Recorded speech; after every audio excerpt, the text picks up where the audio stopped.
25 persons who have died for the year. These deaths are entirely preventable. It doesn't have to happen. We can do better. We have to do better in the new year. And so we ask for you and others just to enjoy the Christmas, to make sure it is merry and not filled with grief because somebody didn't do what they are supposed to do. Dr. Lucian Jones, a vice chairman of the NRSC, the police have identified the woman who died in the motor vehicle crash on Saturday as 23-year-old Shadidra Williams. Reports indicate that Williams was a passenger in a Mercedes-Benz that crashed into a parked truck and further collided with a Suzuki Grand Vitara. Our news center understands that Williams recently returned to the island following her graduation from the University of South Florida in the United States. President of the Jamaica Agricultural Society, JAS, Lenworth Fulton, says farmers are anxious for harsher perennial larceny sanctions to be implemented. Legislators passed the Agricultural Produce Amendment Act in the Upper House on Friday, which sets out increased fines and jail time for persons convicted of perennial larceny. Mr. Fulton says the move is especially welcome amidst increasing incidents of farm theft during the Christmas period. He informed that the nature of these incidents has also changed. We were suffering from mostly goat and cow theft, cattle theft, and so on. But now they are going deeper and deeper into to go and steal the things that you have to dig. They used to look and see planting a banana and cut it, or pick your pumpkin and melon that they see above ground. They are going now to take the things out of the ground, which is the last stage. It is unfortunate. The JAS president says both large farmers and small farmers are suffering alike and noted that while his organization encourages farmers to report incidents to the police, many often fear retribution from the perpetrators. He's hoping the appointment of agricultural wardens next year will aid in abating these issues.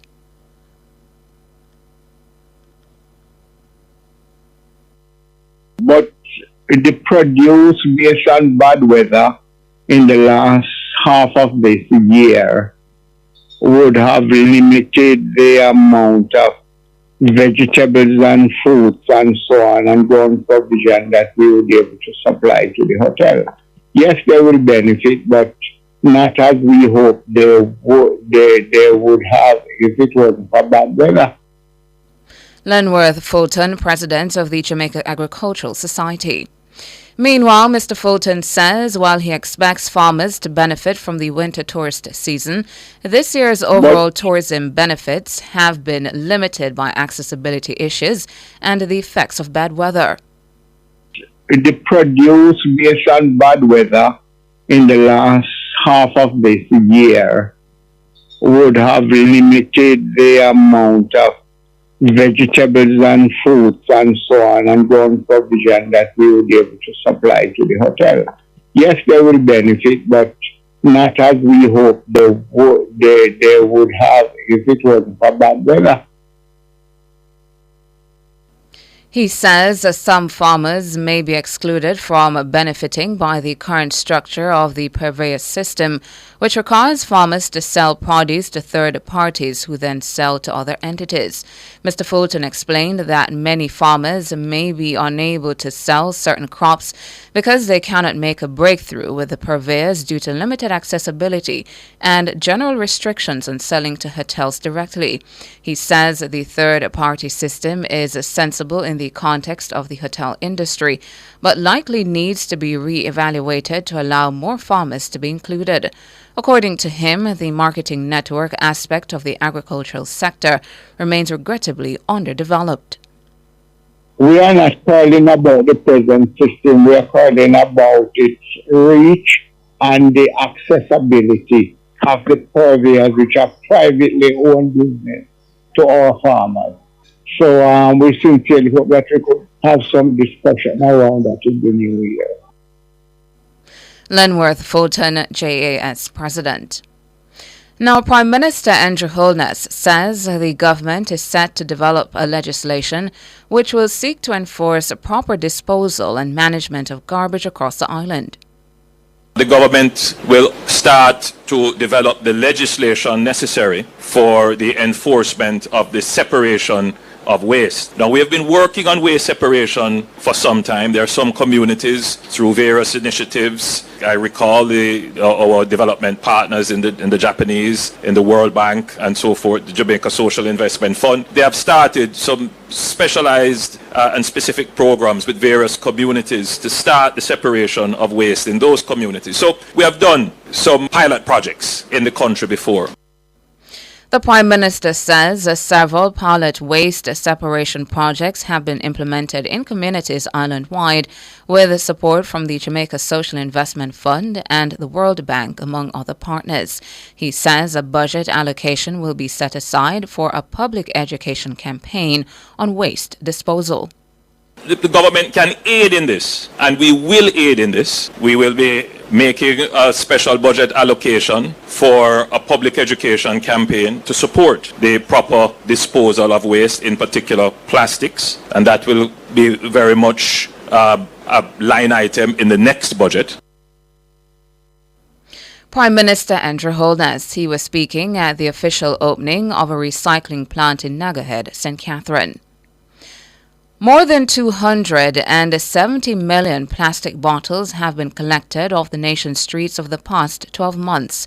That's according to Chairman of Recycling Partners of Jamaica, RPJ, Dr. Damien King. We need to visit the beaches, the gullies, the sidewalks, and try to get all of the bottles that are already out there, out of all of those areas and into a Recycling Partners depot. We do this by collecting some of them ourselves. And we do this by supporting other organizations when they do their cleanups. 5 years ago, we collected around 60 million bottles. This year, over the last 12 months, we have collected 278 million bottles, taking them off the street. Dr. King was speaking at the opening ceremony of a recycling plant in Nagahead, St. Catherine. According to the chairman, RPJ's capital expenditure exceeded $280 million this year. Over 500 cages have also been placed island-wide for plastic bottle collection. Dr. King noted that Jamaica has surpassed the global average for the collection of plastic waste. If you go back just before the pandemic, we were collecting around 7% of the bottles that are produced and sold into the market. We could only go up from there, except we went down because of the pandemic. Once we recovered from the pandemic, then we started on our upward trajectory. But upward is not linear, It's a rocky road. This year, we really put it into gear. And we have been able to raise our collection rate as of the last few months to 30% of the bottles that have been put into the marketplace. This is actually representative because the global average is 27%. We're already above the global average. Dr. Damien King, chairman of the Recycling Partners of Jamaica. Now, today's traffic changes by the National Works Agency, NWA, for the town of Santa Cruz and St. Elizabeth should improve the traffic flow for the Christmas period. That's the word from the Manager of Communication and Customer Services at the NWA, Stephen Shaw. A one-way system will be implemented for a period of 3 weeks ending on January 8, 2024. The one-way system will operate between the hours of 7 a.m. and 7 p.m. Mondays to Saturdays. On Sundays, the corridors will revert to dual usage. Resulting from the changes, Main Street will operate as a one-way in a westerly direction, starting at the intersection of Coke Drive and Institution Drive. No right-turning movement will be allowed from Coke Drive onto Main Street. Mr. Shaw told Nationwide News that these changes were made in anticipation of increased traffic during the Christmas holiday. Every year, around about this time, we try to implement changes with the municipal authority and the police to try and make traveling in and around that rural township a little easier. Ordinarily, we have challenges, motorists have challenges going through Santa Cruz, and of course with Christmas, there is always that increase in terms of the traffic flow. And so what we're seeking to do is to make it a little easier Stephen Shaw, Manager of Communication and Customer Services at the NWA. And that's it for the local segment of the news. Up next, regional and international.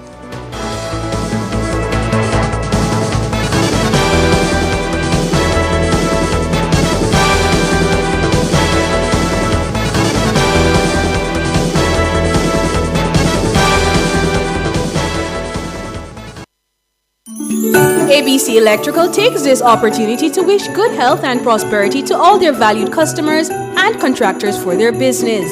They send a hearty thank you and gratitude for the support and look forward to serving you even better in the coming year. ABC, a better choice in the electrical business.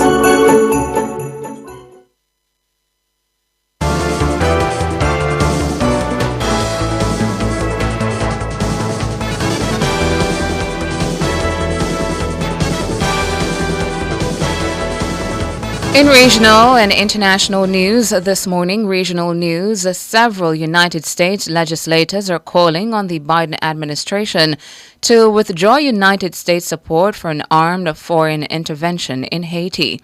This as the French-speaking CARICOM country gets ready to observe its 220th anniversary of independence on January 1.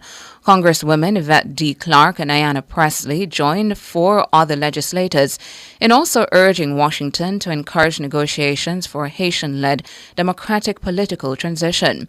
Clarke is the daughter of Jamaican immigrants who represents the largely Caribbean 9th Congressional District in Brooklyn, New York, and Pressley represents Massachusetts' 7th Congressional District that is home to one of the largest Haitian diaspora communities in the U.S. The United Nations recently approved a U.S.-drafted resolution supporting a Kenyan-led multinational security support in Haiti following the assassination of President Jovenel Moïse in 2021. The country has been overrun with criminal gangs involved in murders, rapes, and other criminal activities. International news now. Israel says 3 Israeli hostages mistakenly killed by soldiers in Gaza on Friday had used leftover food to write signs pleading for help.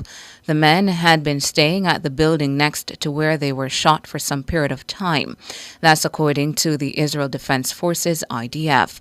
Meanwhile, the Hamas-run Gaza Health Ministry says Israeli airstrikes killed at least 90 people in the Jabalia refugee camp on Sunday. The BBC says it was unable to confirm the toll. The strikes hit a residential block housing 2 families. About 120 hostages are believed to be still in captivity in the Gaza Strip, held by Hamas and allied Palestinian groups. Israel is under increasing pressure for a deal to free more hostages. Israeli officials have admitted that killing the 3 men who were holding a white flag was a breach of rules of engagement. They were seized and taken to Gaza during the October 7 Hamas attacks that killed around 1,200 in southern Israel. Israel has launched a massive retaliatory operation it says is aimed at destroying Hamas. And that's it for regional and international. Up next, sports.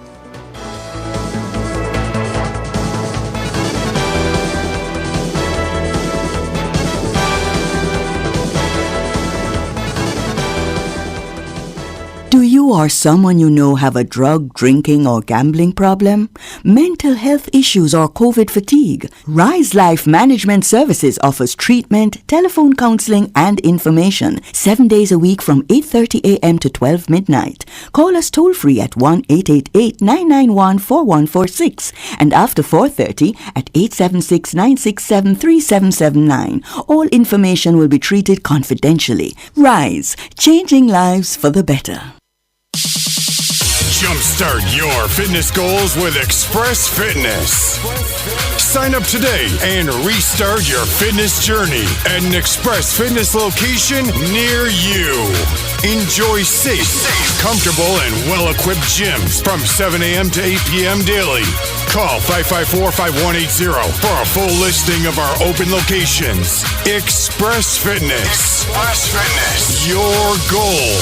Our mission. Touching lives every day, all through the holidays. A part of all you do, Sagicor, make you feel secure, reaching out for more.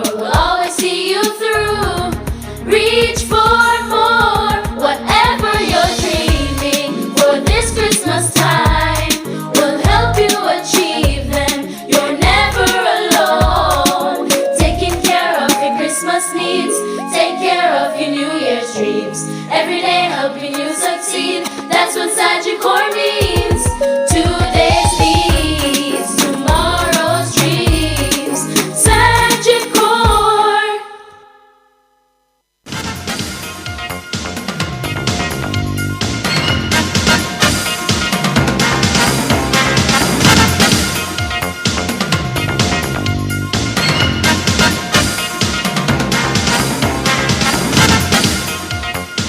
In your sports report this morning, former champions Harborview will be seeking to move further away from the relegation zone, and Limehall Academy will hope to climb to safety when both teams clash in the Ray and Nephew Jamaica Premier League.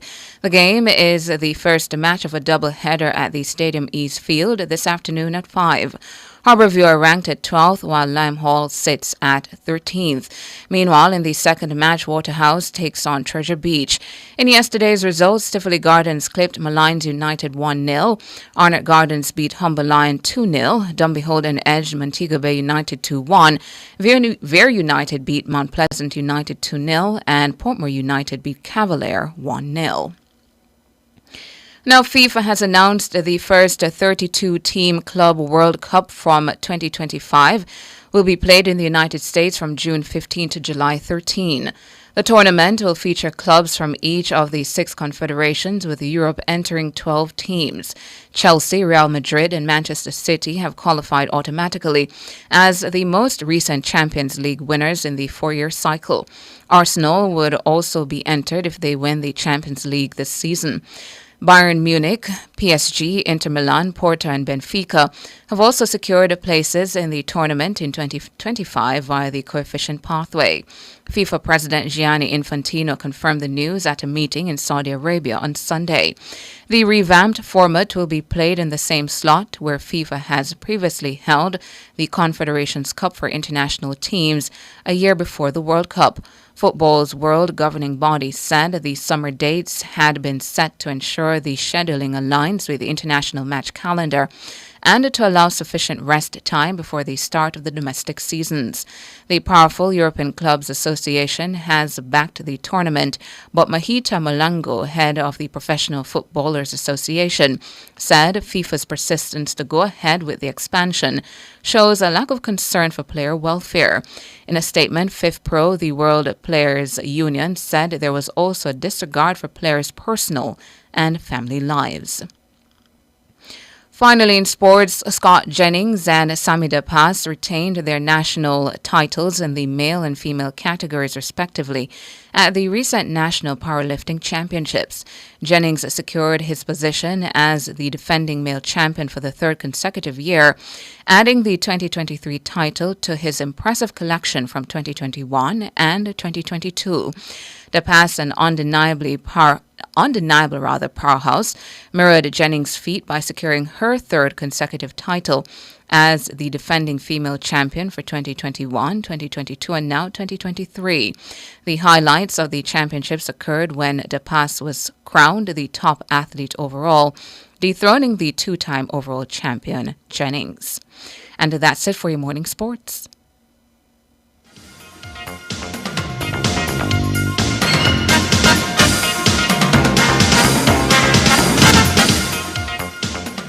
This Christmas, give your family the gift of relaxation with the Singer Family Getaway. Shop from November 23 to December 31 and spend $20,000 before GCT to get a chance to win your family a 4-day, 3-night stay at a luxurious, all-inclusive hotel. Get the best brands of appliances and electronics, plus the best quality furniture, and make it the best Christmas ever with Singer. $650,000 in prizes to be won. So shop now for more chances to win. Conditions apply. See the website for details. Authorized under Section 58.3 of the Betting, Gaming, and Lotteries Act.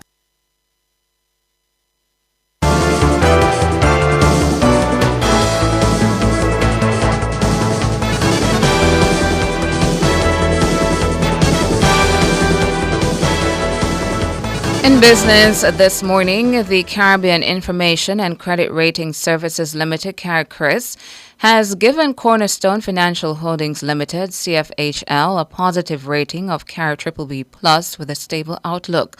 On the regional rating scale, it awarded CFHL a carry BBB+ for its local currency rating and carry BBB on the foreign currency side. The ratings come with a stable outlook, all above the minimum investment grade rating of carry BBB-. CarryCris pointed to CFHL's ownership of one of the most established security dealers, Barita Investments, as a positive indicator. It also noted Cornerstone's diversified operations and revenue streams in other industries and markets. CarryCris says the ratings are underpinned by CFHL's consistent asset growth, history of profitable operations, good capitalization and liquidity levels, and low leverage. It says as of September 2022, total assets of CFHL stood at $779 million, with a shareholders' equity of $480 million. A boss at a leading U.S. stock exchange says the trend of UK companies going to New York to raise funds will continue. Global head of listings at Nasdaq, Karen Snow, helped lure Cambridge-based ship designer ARM Holdings to float on that exchange and told the BBC that other UK tech firms will follow. ARM raised $4.87 billion on Nasdaq in September, despite heavy lobbying to list its shares in London instead. The Nasdaq raised $13 billion in 2023, while the London Stock Exchange, LSE, raised $972 million. Although there has always been a significant gap between the two exchanges, this year looks set to be the first time the LSE has failed to hit the $1 billion mark for money raised for companies floating on it since records began in 1995. That's according to data from Dealogic. Now, in foreign exchange trading this morning, the Jamaican dollar has gained 20 cents and closed trading on Friday, selling for an average $156.15 against the benchmark US dollar. The Jamaican lost 57 cents and closed trading on Friday, selling for an average $117.17 against the Canadian. And finally, the Jamaican dollar has also lost 45 cents and closed trading on Friday, selling for an average $198.14 against the British pound. That's it for business this morning.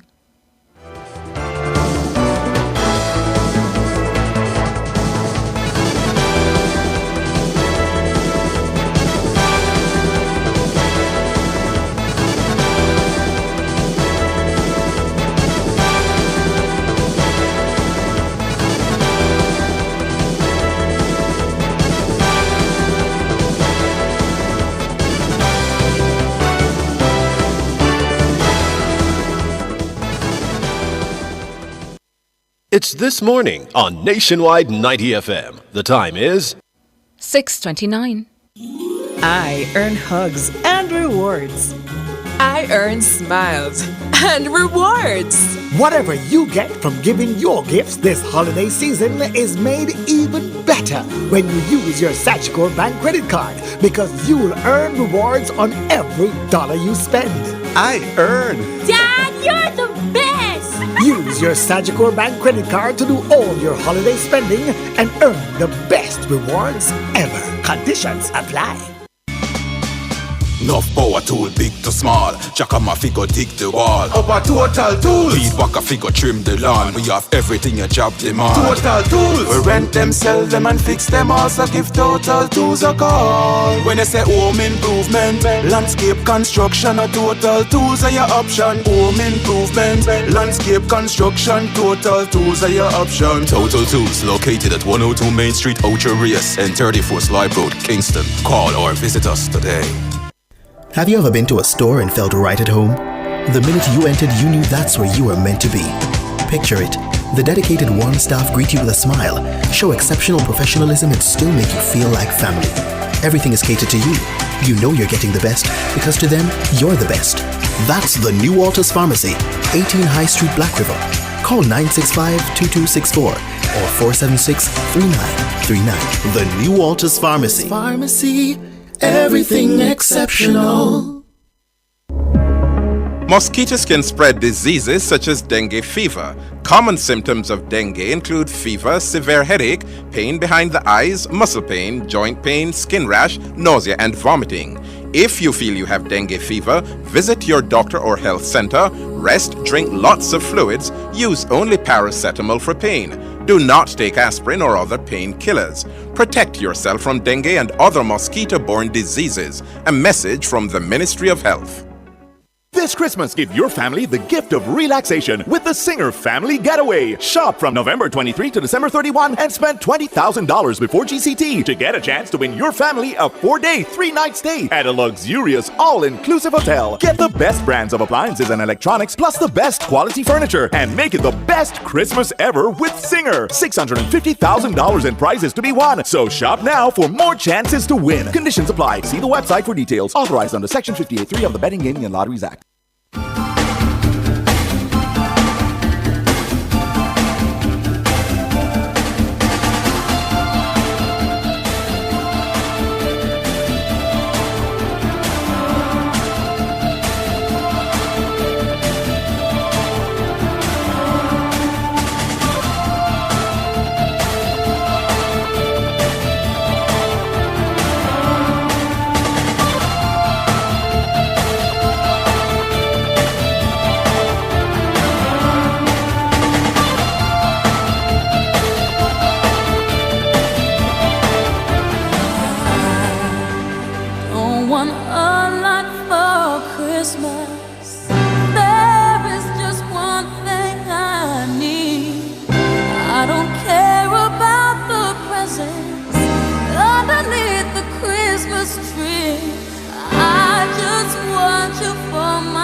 Good morning, good morning, good morning.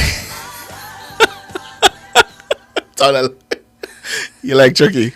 Why am I Why are we him calling Chucky? The YouTubers Santa started calling him Chucky. Chucky? And it took me a while to figure out that they're calling him Chucky because he's a doll. But no, Santa. You like Santa? Yeah. With him look at glasses. His glasses can come off, you know? Oh, yeah, it can. Yeah. That's a really nice outfit. Yeah, decked out in gold. Yeah.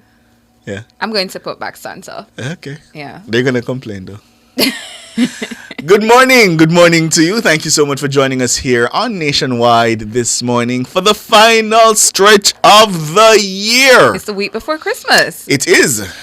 This is Nationwide this morning. I'm Ricardo Brooks. I'm Tana Thomas. Good morning to you. Good morning. How are you? I'm good. How are you? I'm doing all right. It's so funny this morning you came back into the office space, but before you got to the door, you were asking Cara, KP is back in her chair, if I'm here. Right. If the Christmas flu you have a bug has got me. You have a bug at Christmas. Every Christmas since I've been here. And I said to you, Ricardo, in the name of Jesus. It's knock on some stuff. Some stuff. And I pretend it's wood.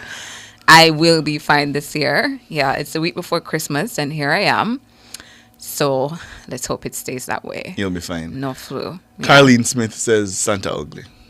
Carlene not like Santa. We're going to have to zoom up a little bit later on Santa. Monica says it's an ugly, evil-looking Santa. I tell you, YouTubers don't like Santa.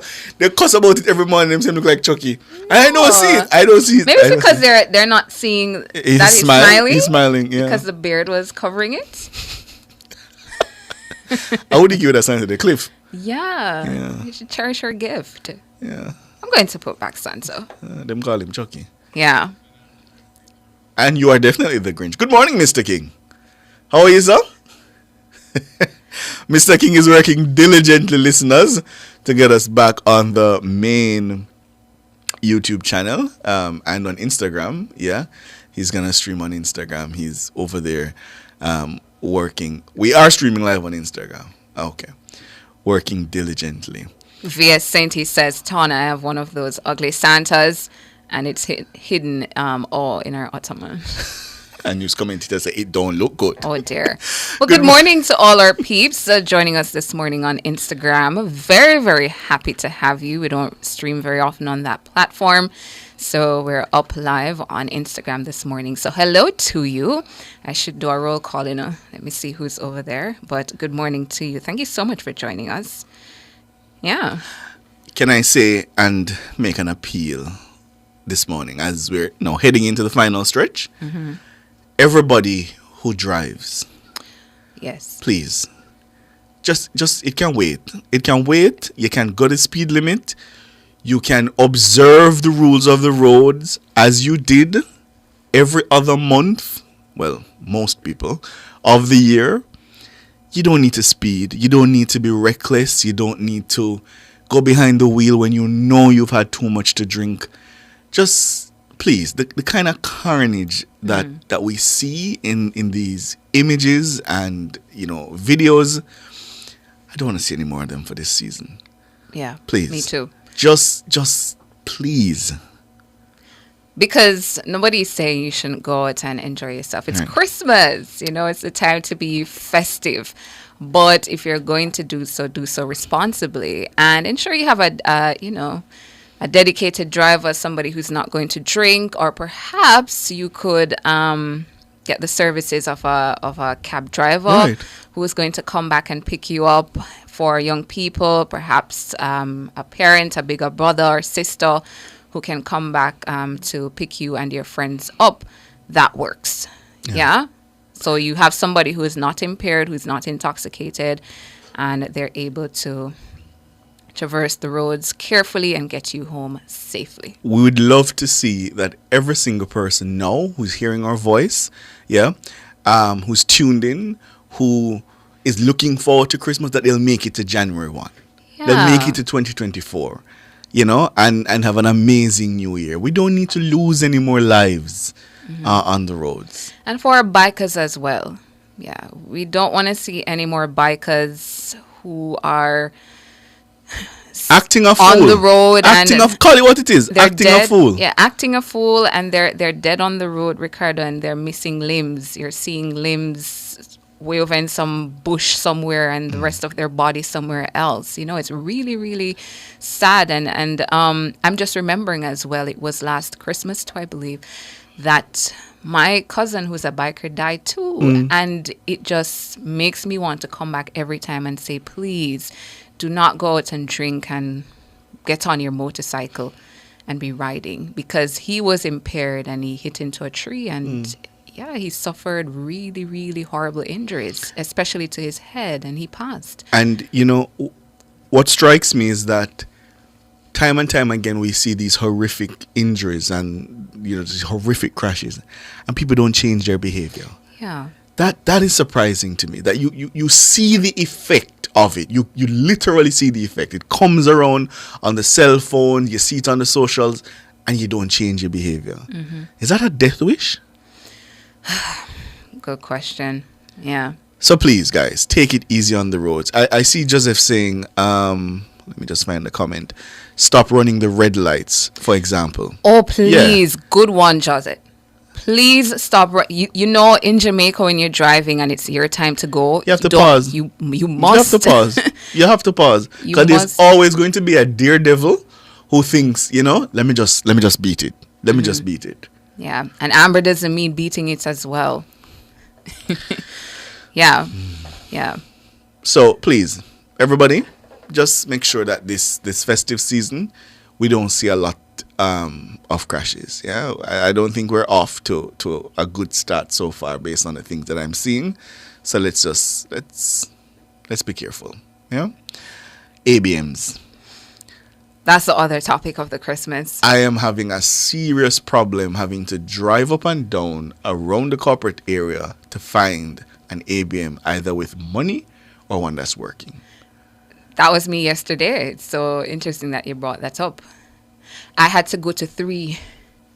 It's crazy. Before I could find cash. I don't know. And is it a situation where they're not being serviced because of the recent heists, or is there something else happening? Yeah.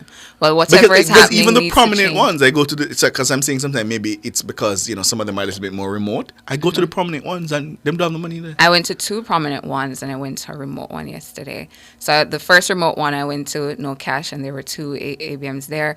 And then I went to a prominent one. Of the 2, only one was working, and then eventually that ran out of cash. So by the time I got to there was no money. And then I went to another one. I was like, then I got some money. Yeah, that has been my experience as well. We should try to get the Jamaica Bankers Association to find out if there is in fact a scaling down of where, you know, they're doing money drops, or so that the public can at least know, and so that they can know, you know, which ones to go to, because it's frustrating, because especially because the traffic is such an all-time high, when you have to be stuck in traffic trying to find a working ABM, and you get there, there's a line, and then you go in there and yeah.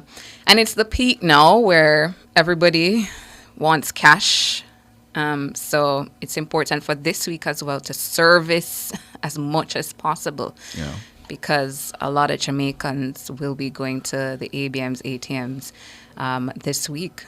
You know, sometimes you have to take bad things. Mark Greenswood said, I'm actually gone back to the days of bartering. Because I can't get cash and I can't lodge funds into other banks to pay bills. Oh, yeah. Wow. Yeah, it's yeah, so service as much as possible this week. This week is the final week. It's the crunch week where you'll have a great demand on the system. Everybody's trying to get some money to make their final purchases for Christmas. So it's important to service the ABMs, ATMs.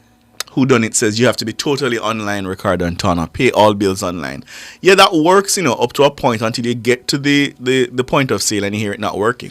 That because that's also another problem. Yesterday. That's also another problem, whodunit. So, you know, we can't get the cash and the point of sales, they aren't working. And I tell you, in a lot of instances, which is what forces me to have to go to an ABM to get the cash.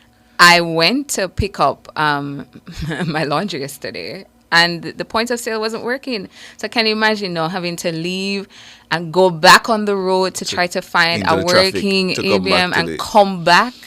Yeah. Those things make life a little bit more miserable than it needs to be.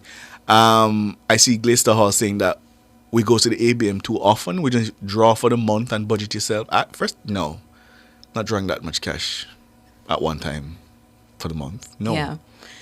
It depends too on how people are with money. Some people have to curb themselves, and how they do that is by drawing a little at a time as they need it by week. Yeah, but I take Glaister Hall's advice. If it is that you can manage yourself and budget yourself, it's a good idea to draw a bulk and put it aside at home and take out as you need weekly to put in your wallet and your purse. Fairdean Swaby says we'll still need the cash. Yeah, I mean, as much as we try to utilize the online platforms, and I do utilize them, but sometimes you need the cash. Yeah, and CJ Martinez is saying here, I'm not sure if this is still the case, but CJ Martinez says NCB Scotia J in Barbican, some of them not working. News commentator say, if me spendy. Yeah, so if you are spending like that, and this is also you might not want to draw a whole lot of money one time. But this is also a season of moderate spending. I surely do hope so. Moderate I surely spending. do hope so. So I need a little bit of cash, news commentator. Because January is a very long month. It's coming. All 60 days of January. All 60 days. Mr. King, you've been having problem with ABMs? You know where to go. So you can't tell us. Where are the ABMs that work? Since you know. Or is where the rich people them go? But there are certain spots that you go where also 9 times out of 10. So you don't want to tell us because it's a secret. You don't want the bomb, the rush on your location. But I tell you, Ricardo, it's true. There are certain locations you don't find a lot of people, and 9 times out of 10, the ABMs are working. I mean, I will help the people. I find that the ABMs at UE, the ones at UE, I find that those generally work. Mm-hmm. It's a little bit out of the way, but the ones at UE generally work. There's a particular supermarket that never fails me. Okay. Message me and tell me. Okay. Yeah, so motorists, slow down and make sure that you are safe. And the bikers, the stunting and the running through the lights and all of that, cut that out now for the season. I mean, cut that out completely, not just for the season. Cut it out. And the taxi men, at Red Hills Road, in the middle of halfway tree. Let's try to keep it safe this season, and hopefully the banks will sort out the situation, and the ABMs will be in full working order this week. You done your shopping already? Not quite. Okay. Yeah. You buy me the Audi yet? Not yet. Okay. No problem. No pressure. Yeah, man, no pressure. But they might have the sale it us. So, yeah, no it's pressure. Okay. Yeah. It's $6.49. Should buy me Audi that king for the Christmas. Yeah. Yeah, man. I don't mind you calling out other people on air. Not you. So you don't want them know say you buy the Audi one and pull up. No problem. Me just go and shocked and man. Yeah. You know you're the best. Garfield Reed says it seems like nationwide employees are paid well. Why? Because we said that we need ABMs to work? Cheryl Hamilton says, yes, Ricardo, I was just going to say UE. Yeah, UE works. Levy Rodney is suggesting Boulevard Shopping Center, NCB. Is that it works or it doesn't work? Levy, let us know. Yeah. It's a week of interactions. It's the final week before Christmas. So throughout the days to come as well, we hope to use this segment to engage with you much more about perhaps topics having to do with Christmas or otherwise. But this morning, it was important for us to have those issues spoken about. Those are the things that came over on our mind to this morning. Road fatalities, being careful on the road this Christmas season and observing those new traffic changes across our town centers, as well as to ensure that, most of the ABMs or all of them are working because the demands are coming this week. And look out for Intana buy me the Audi. $650. Hooray!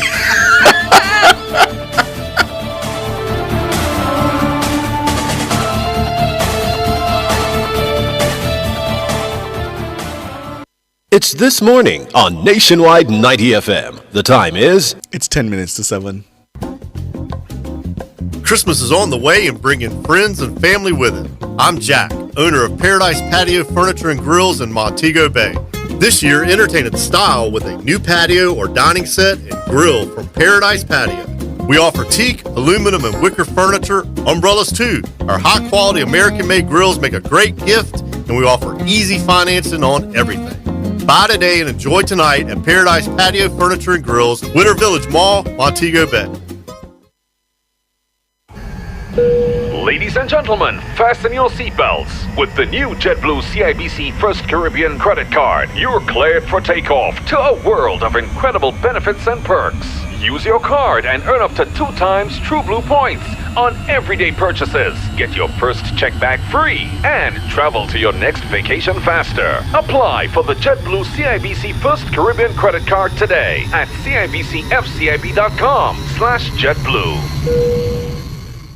The management and staff of Hughes Professional Pharmacy, Shop 3 Mutual Security Plaza, Ocho Rios, wants to wish their valued customers a very holy and peaceful Christmas. They thank you for your continued support and look forward to working with you in the years to come. Hughes Professional Pharmacy, your family. Telephone 876-974-7733. Hughes Professional Pharmacy, wishing for you a prosperous new year. Yes, Kemlani Mart is making deals. Really? Deals like what? On scratch, dented, new furniture and appliances. Oh, that's great. And that's not all. Kemlani Mart has tiles, toilets, doors at crazy low prices. So I can make a deal on a sofa set? Of course, and dining room sets, outdoor furniture, ACs and more. No reasonable offer will be refused. Only at Kemlani Mart, Manor Center and 77 King Street. I love this place, you see. Street Smart and the JUTC Morning Commute is brought to you by JUTC, your route to excellence, and the Road Safety Unit in the Island Traffic Authority. And JAA, keeping you mobile.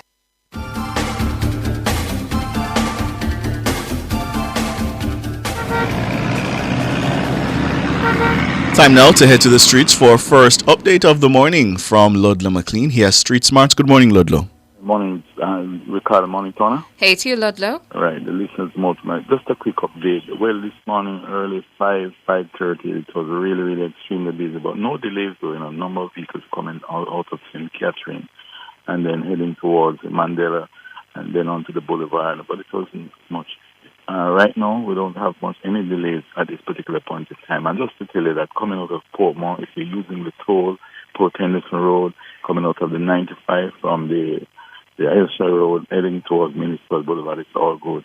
No problem so far. Later, we give a further update. It's back to Ricardo in the studios. Thanks, Ludlow. Ludlow McLean there with Street Smarts. Up next, Tona has the word of the day. Street Smart and the JUTC Morning Commute was brought to you by JUTC, your route to excellence, and the Road Safety Unit in the Island Traffic Authority. And JAA, keeping you mobile. Your word of the day, 4 letters, V-I-B-E, V-I-B-E. Vibe. Vibe. Vibe. Vibe is your word of the day, one we're very familiar with, and it's a noun and it means a general feeling or sensation that someone gets or has about something. Vibe, a general feeling or sensation that someone gets or has about something, first recorded between 1965 and 1970, and yeah, you can I use it in a sentence? In many sentences, yeah. Vibes don't lie. That's correct. Vibes don't lie. Up next, your features, and at the top of the hour, the news. Well, a vibe, yeah. What vibe is your word of the day, V-I-B-E. Up next, your features at the top of the hour, the news. Living Well is brought to you by the New Walters Pharmacy, Black River, St. Elizabeth. Everything exceptional.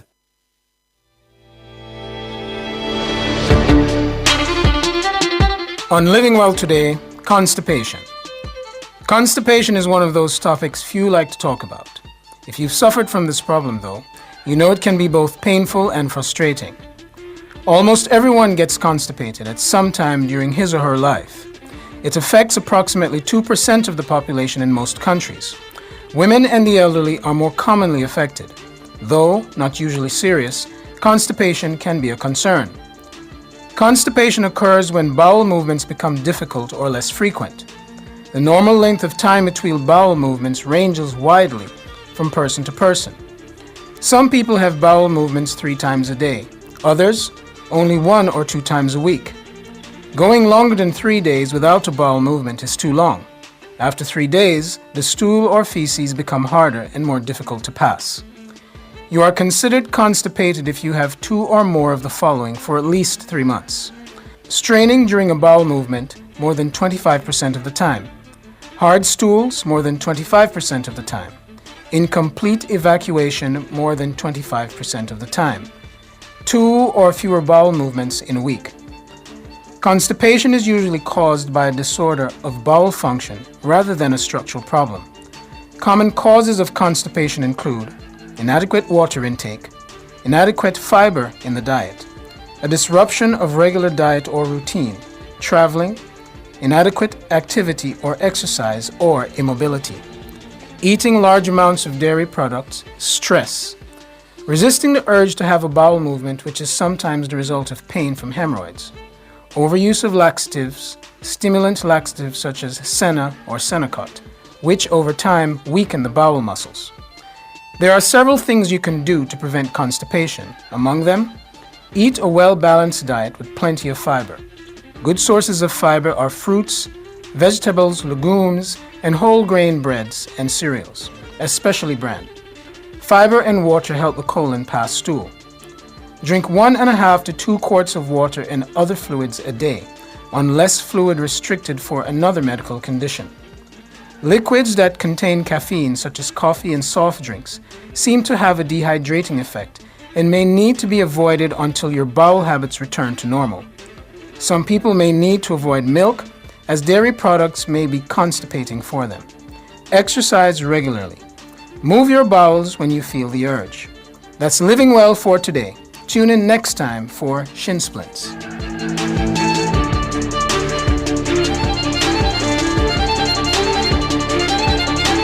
Living Well was brought to you by the New Walters Pharmacy, Black River, St. Elizabeth. Everything exceptional. Fearless and fair. Nationwide 90 FM. Jamaicans are colorful people.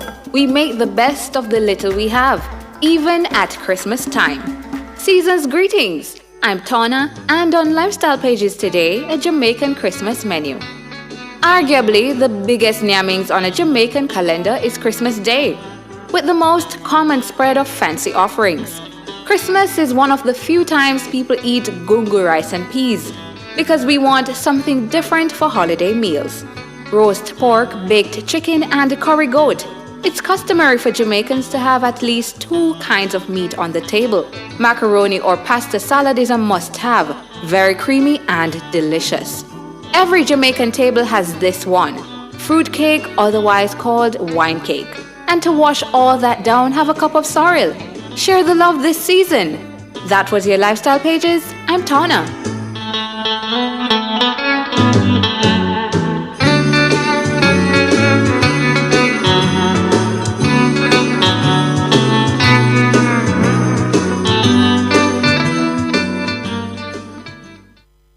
Nationwide 90 FM, continuing the tradition of fair, fearless, and factual reporting. Are you struggling with mental health issues? Call the Mental Health and Suicide Prevention Hotline at 888-NEW-LIFE. The time brought to you by the Jamaica Information Service is... It's news time, 7 o'clock. If you need to build it, plumb it, weld it, pave it, or power it, National Supply has it. Get the best brands for the job at Jamaica's Industrial Hardware Superstore, Kingston Normal Bay. The temperature by National Supply is... It's a cool morning, 25 degrees Celsius here in Kingston, 24 out west in Montego Bay. The most credible news in the morning. The news at 7 on Nationwide 90 FM.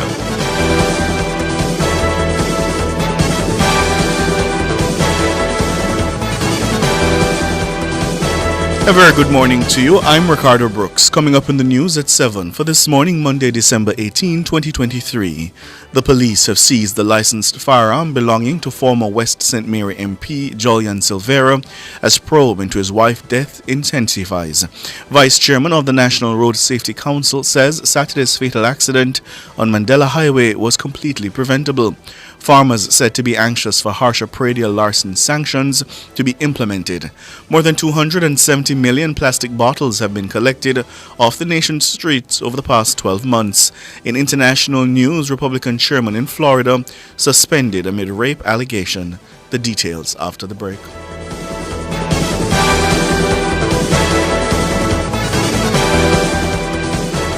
If it's news, it's got to be Nationwide 90 FM.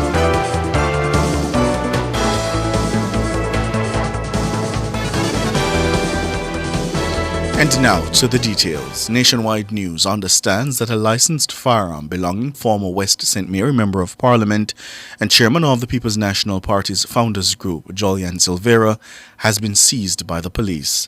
The gun was seized as law enforcement intensified their probe into the suspected murder of Silvera's wife, Melissa. More in this report. Mr. Silvera was interrogated by police personnel from the JCF's Major Investigation Division, MID, for several hours on Friday evening. He was questioned into the wee hours of Saturday morning. His gun has been seized for ballistics testing. It was initially reported a few weeks ago that Mrs. Silvera died in her sleep from natural causes.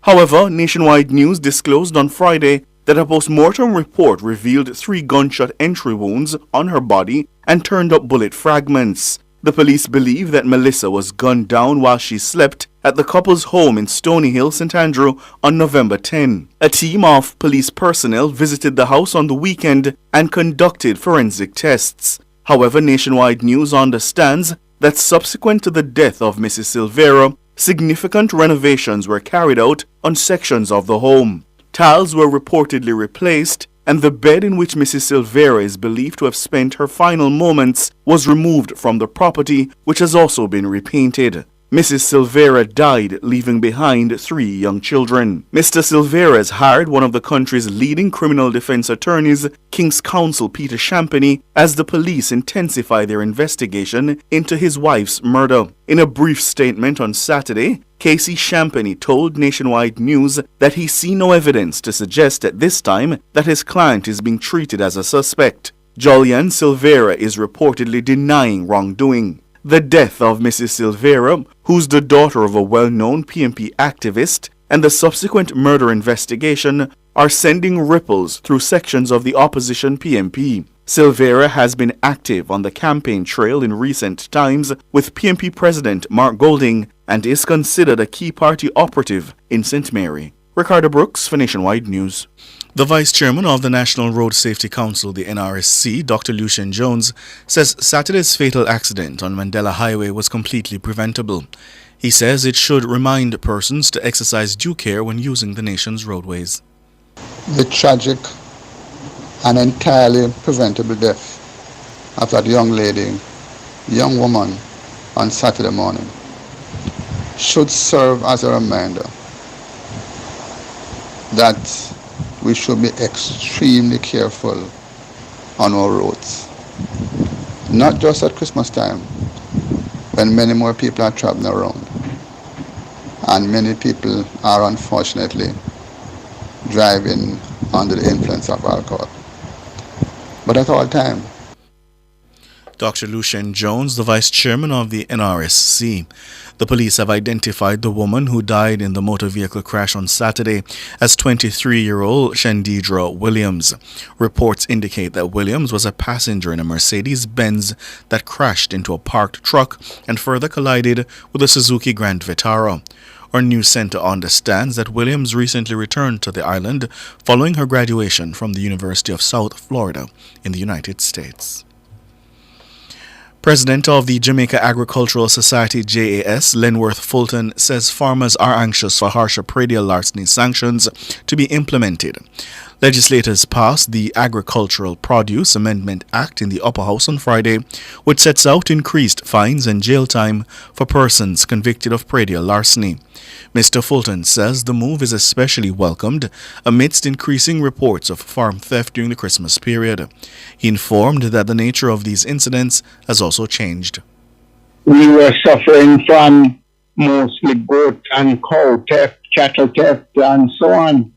But now they are going deeper and deeper into to go and steal the things that you have to dig. They used to look and see planting a banana and cut it, or pick your pumpkin and melon that they see above ground. They are going now to take the things out of the ground, which is the last stage. It is unfortunate. The JAS president says both large and small farmers are suffering alike and noted that while his organization encourages them to report incidents to the police, many often fear retribution from the perpetrators. He's hoping that appointment of agricultural wardens next year will aid in abating these issues. Which will put more boots on the ground to assist the police. Even if these wardens do not have power of arrest, which we hope they will have, they can move information quickly to the police and help with gathering of evidence. In other words, it will be a layer that could constitute more intelligence for higher number of arrests and convictions. Lenworth Fulton, the president of the Jamaica Agricultural Society. Meanwhile, Mr. Fulton says while he expects farmers to benefit from the winter tourist season, this year's overall tourism benefits have been limited by accessibility issues and the effects of bad weather.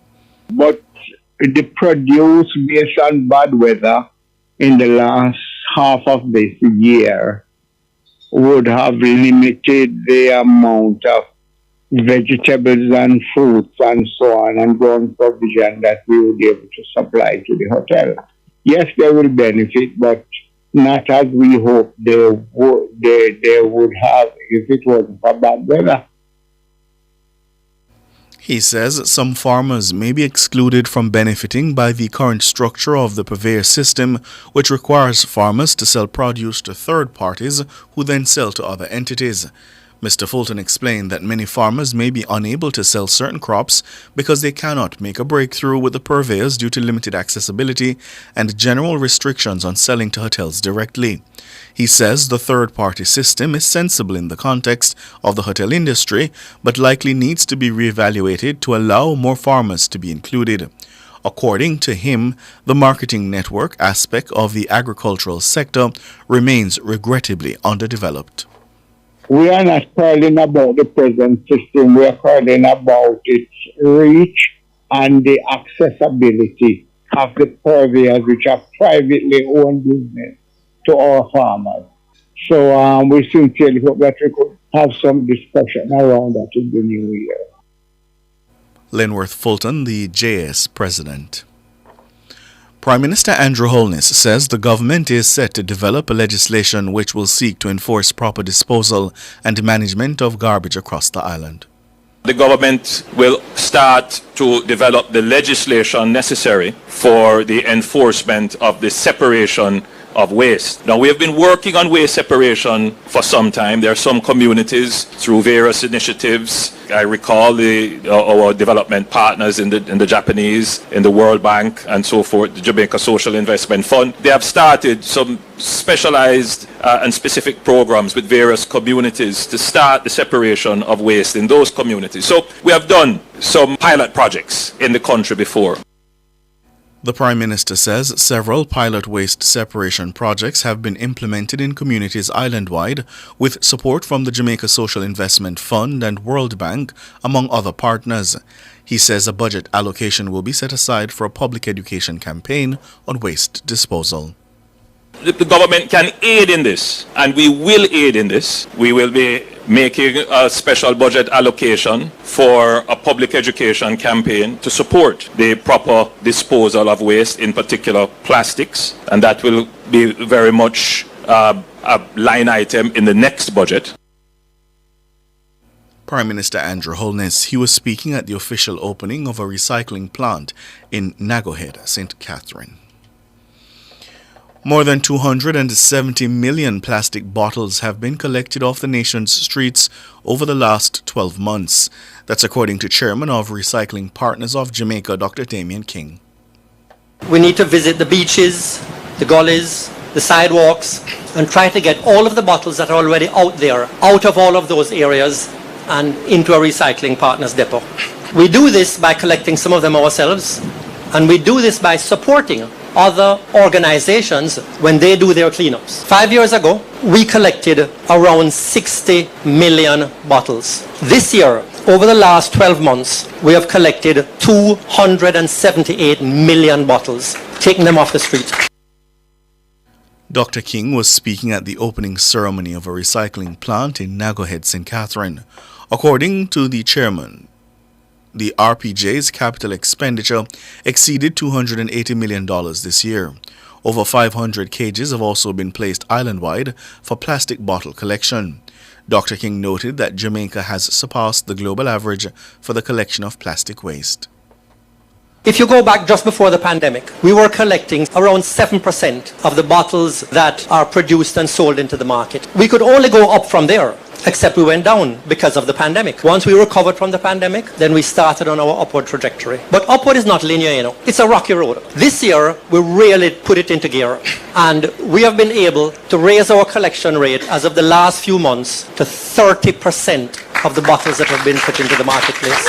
This is actually representative because the global average is 27%. We're already above the global average. Dr. Damien King, chairman of the Recycling Partners of Jamaica, RPJ. Today's traffic changes by the National Works Agency, NWA, for the town of Santa Cruz, St. Elizabeth should improve the traffic flow for the Christmas period. That's the word from Manager of Communication and Customer Services at the NWA, Stephen Shaw. A one-way system will be implemented for a period of 3 weeks ending on January 8, 2024. The one-way system will operate between the hours of 7 a.m. and 7 p.m. Mondays to Saturdays. On Sundays, the corridors will revert to dual usage. Resulting from the changes, Main Street will operate as one-way in a westerly direction, starting at the intersection of Coke Drive and Institution Drive. No right-turning movement will be allowed from Coke Drive onto Main Street. Mr. Shaw told Nationwide News that the changes were made in anticipation of increased traffic during the Christmas holiday. Every year, around about this time, we try to implement changes with the municipal authority and the police to try and make traveling in and around that rural township a little easier. Ordinarily, we have challenges, motorists have challenges going through Santa Cruz, and of course with Christmas, there is always that increase in terms of the traffic flow. And so what we're seeking to do is to make it a little easier. Stephen Shaw, Manager of Communication and Customer Services at the NWA. In international news now, the Republican Party of Florida has suspended its chairman and demanded his resignation as police investigate a sexual assault allegation against him. Christian Ziegler is accused of raping a woman with whom he and his wife had a prior consensual sexual relationship. Mr. Ziegler has not been charged with a crime and has denied the rape allegation. He has refused to resign. At an emergency closed-door meeting on Sunday, the GOP board voted to strip Mr. Ziegler of his pay and authority. According to a document posted on X, the party's motion to censure him said Christian Ziegler has engaged in conduct that renders him unfit for the office. County Republican Chairman Michael Thompson says Mr. Ziegler tried unsuccessfully to fend off the board's efforts to suspend him. The party's executive committee will hold another vote on whether to remove Ziegler. The Sarasota Police Department in Florida is investigating a woman's accusations that Ziegler raped her at her apartment in October. According to a heavily redacted police document, Mr. Ziegler, his wife Bridget Ziegler, and the woman had planned a threesome that day, but Mrs. Ziegler was unable to attend. Mr. Ziegler arrived alone, the complainant alleges, and assaulted the woman. That's the news at 7 this morning. I'm Ricardo Brooks.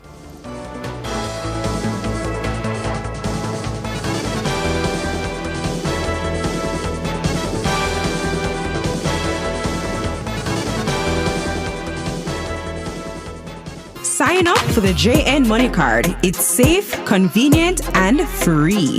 The time by JN Money is... It's 15 minutes after 7. Tell me where you get the money transfer. Alliance. Where you get the money transfer. Alliance. Where you get the money transfer. Christmas a come, give our money a run. Ask your sender to select cash pickup and collect your MoneyGram money transfer of $150 or more until December 23 at any Alliance agent for a chance to be one of 14 winners of 100,000 Jamaican dollars from each parish. Tell me where you get the money transfer. Conditions apply. Authorized under Section 58.3 of the Betting, Gaming and Lotteries Act. Guilty. Outperform, outlast. Guilty. With top performance. Guilty. Jackama. Reliable. Full stop. Not comma. We have the expertise for drilling and demolition. We have the power tools for plumbers and electrician. Fancy select tools, 3 parts and 3 repairs. 3 parts, 3 repairs. In 2 to 3 years. Hilton. Available at Delta Supply, 106 Hagley Park Road. Call us at 876-302-61124. Delta Supply. We service what we sell. The management and staff of Optical Smart Limited wishes to extend holiday greetings to their dedicated clients and well-wishers. They would like to thank you for your patronage throughout this difficult year and look forward to serving you even better in the new year. They will be open during the holiday season to assist with all your eye care needs, so visit them today at 134 Old Hope Road, Kingston 6. Happy holidays from Optical Smart Limited.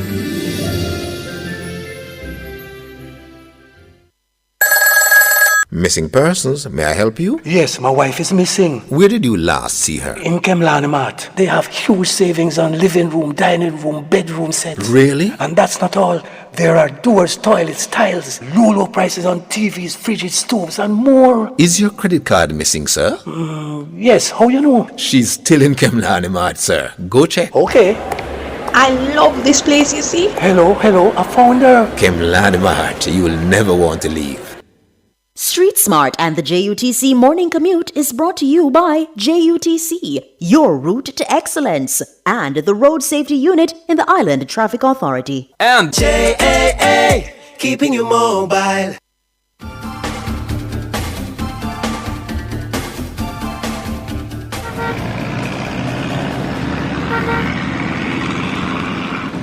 Time now to head back to the streets for another update from Ludlow McLean. Here's Street Smarts. Morning again, Ludlow. Yeah, morning again. Ricardo, this is the motoring public. One little thing that motorists, you have to be careful, especially if you're using the hard shoulders or the soft shoulders, depending on if you're on the highway, they call it the hard shoulders. But sometimes if a vehicle is disabled, they might not have the reflectors. So you have to be careful if you're undertaking. All right, so be very careful of that. And also keep reminding when you get approaching that amber light and you intend to slow down. I don't believe the person behind your vehicle is actually assuming that you're going to go through that light and even sometimes run the red. So they follow you. And if you make that sudden stop, you're going to get hit in their tailgate. So be careful. These things are happening so often. In the meantime, much of the traffic flow has increased along Washington Boulevard, and the same thing coming from the Mandela to Washington Boulevard. And on the 3 miles end, coming from 6 miles, those areas are really getting busy. Half a tree square has built up significantly. Once you leave Constant Spring Road, heading to West Kings House Road and past that South Avenue, the traffic really builds in that particular area. South Road Avenue is the same thing. Southern Main Road is the same thing. Coming up from Hagley Park, the lower section there, the 3 miles end, along Hagley Park Road, it is also steady until you get around to the South Road Avenue section, and that is when you go Eastwood Park Road northbound. The other areas are moving steadily. Half a Tree Road, Oxford Road, all these areas are moving steadily, and around the eastern side, not much of a problem. If you're on Mountain View, Arthur Wynn, then on to Tomrick, and things are moving steadily. Now later, the traffic flow, I'm sure is going to build as the morning progresses. It's overcast, and let's see what happens during the course of the morning. As usual, at Street Smart, your safety is our concern. Ricardo, take it away. Thanks, Ludlow. Ludlow McLean there with Street Smarts. Up next, it's the front page. Street Smart and the JUTC Morning Commute was brought to you by JUTC, your route to excellence, and the Road Safety Unit in the Island Traffic Authority. And JAA, keeping you mobile.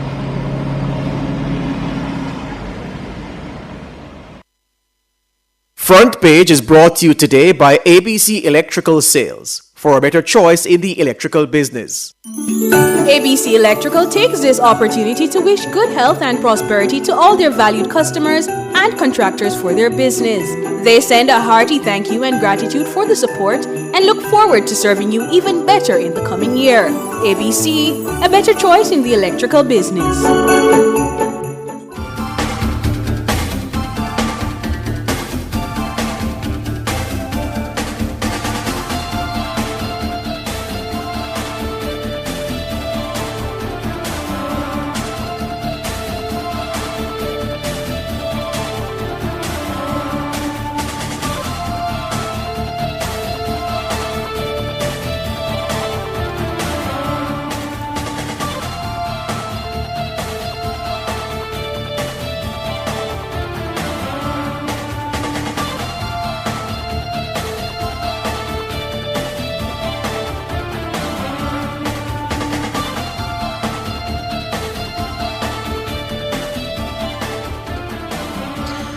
Welcome back to Nationwide this morning. You're now tuned in to the Front Page. This morning we're focusing on changes across several municipalities for the Christmas season. The St. Anne Municipal Corporation says that tough new traffic and vending arrangements will be implemented in some of its main towns beginning next week. The measure is aimed at preventing traffic congestion over the festive period.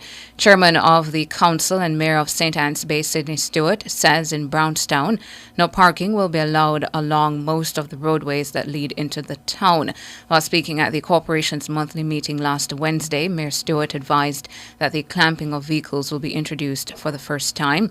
He says this will be in place for vehicles parked on Main Street and Top Road. The mayor says for parking, motorists will be directed to Addison Park, just outside the main town, at a cost of $200 an hour and $1,000 for the day. The mayor says the changes are being implemented because they're anticipating that the traffic in Brownstown will be as significant as Ocho Rios and St. Anne's Bay. The arrangements for the three busiest towns, Ocho Rios, St. Anne's Bay, and Brownstown, take effect today, December 18, and will run through to December 3, 2024. That's January 3. January 3, 2024. So what of the other municipalities? We're joined by the mayor of Maypen, Winston Mirage, and the mayor of Montego Bay, Leroy Williams. Good morning, gentlemen. Good morning. Good morning, sir. Good morning to you. Good morning to you, listeners. Thank you so much for joining us here on Nationwide this morning. To you first, there in Maypen, Mayor Mirage, will you be implementing similar traffic changes, vending changes? What changes for the town centre this Christmas? Okay, all right. So in previous years, we used to allow vending on one side of Sevens Road, that's from the clock, going up. This year, we won't be doing that until Saturday, and next week, Saturday as well. So what happened is that we have decided that we will be setting up a Christmas village in the old police station compound. And that's where we have 105 spaces for vendors to vend in. We also used to have them along Muir Park Avenue. That's the wall of the school, Maypen Primary School. All right. So we'll be doing less of that this period. We started from last week, Monday, as a matter of fact. And so we will be losing less people there. But you see, we are trying to ensure that the traffic flows freely, and we have been working alongside with the police. We have met with the Vendors Association and business leaders and all the stakeholders. And we have decided that we want to reduce the congestion along all our main streets. If we do that, then we will have less crime within the town. What has happened over the years? Whenever we have a crowded main street or a crowded Sevens Road and all of those areas, what we have is criminality. And for the vendors who are interested in accessing the property you just mentioned, do they apply to the municipality or do they just turn up and set out their wares? No, they have to apply. We have a team out there that's waiting on them. So they don't really have to come into the office per se. We have a team out there that's waiting on them. And the spots are allotted at the same time. And is there a cost? Of course, there's a cost, yes. How much is it? I don't remember exactly how much it is, but it's reasonable. It's reasonable. It's reasonable, okay. And yes, and people have been registering, people have been taking up the spot. Okay. And also, we do have a section of the Stark Street, which is, call it westerly of the clock. Mm-hmm. That's right there in the town centre. That's we're allowing those vendors who sell toys. Mm-hmm. We normally would have them around the clock, but we have been developing the clock area, and so we wouldn't want anybody to be in that space at this time. Mm-hmm. Okay. And what's the timeline? How long until cutoff point for those who want to sign up and get a spot? Right. No, you mean to get the spot? Yes. Oh, okay. No, man, I will be registering this week as well. As soon as they come, we register them because we wouldn't want them to just take a spot anywhere in the town. Mm-hmm. So we are allowing that, and of course, meaning period will go on until the 2nd of January. Mm-hmm. And to you as well over there in Montego Bay, Leroy Williams, what are the changes expected for the town? Well, of course, without doubt, the streets of Montego Bay are congested. So what we do is to ensure that all thoroughfares are open, with, of course, the exception of when we have our Christmas tree lighting ceremony, which we did last night. So we close off St. James Street for the Christmas tree lighting ceremony. However, on the 23rd, we'll be having our Grand Market. But the decision this time is not to close off St. James Street because of the backup that it will cause. And this is from experience. So we are working very closely with the police. One, they have decided that there will be more boots on the ground to help with the control of vendors and the traffic congestion. And of course, St. James is under a state of emergency, and there are curfews in some areas. So we have to be finding out from the police what are the hours for the curfew so that, we can make the necessary adjustment as far as the vendors are concerned. For Grand Market, in the former years, we usually let the vendors come out from, say, 2 o'clock the day, and they would vend until, say, 3 o'clock the next day. Mm-hmm. But based on the fact that the state of emergency is on under the curfew, I'm not sure what time the police will allow us to carry on the Grand Market. So you said you've asked for that time already. You've just not heard back from the police yet? Well, we have asked for the time, but the police could not at this time tell us for sure, how many hours they would give us. So, as I said, for Grand Market, we generally go until about 3 o'clock the next day. But I doubt if this will happen this time. The general... Sorry, go ahead. Yes. No, sorry, finish the point.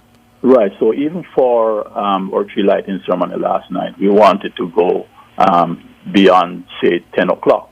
And we had a difficulty there that the police would not allow us.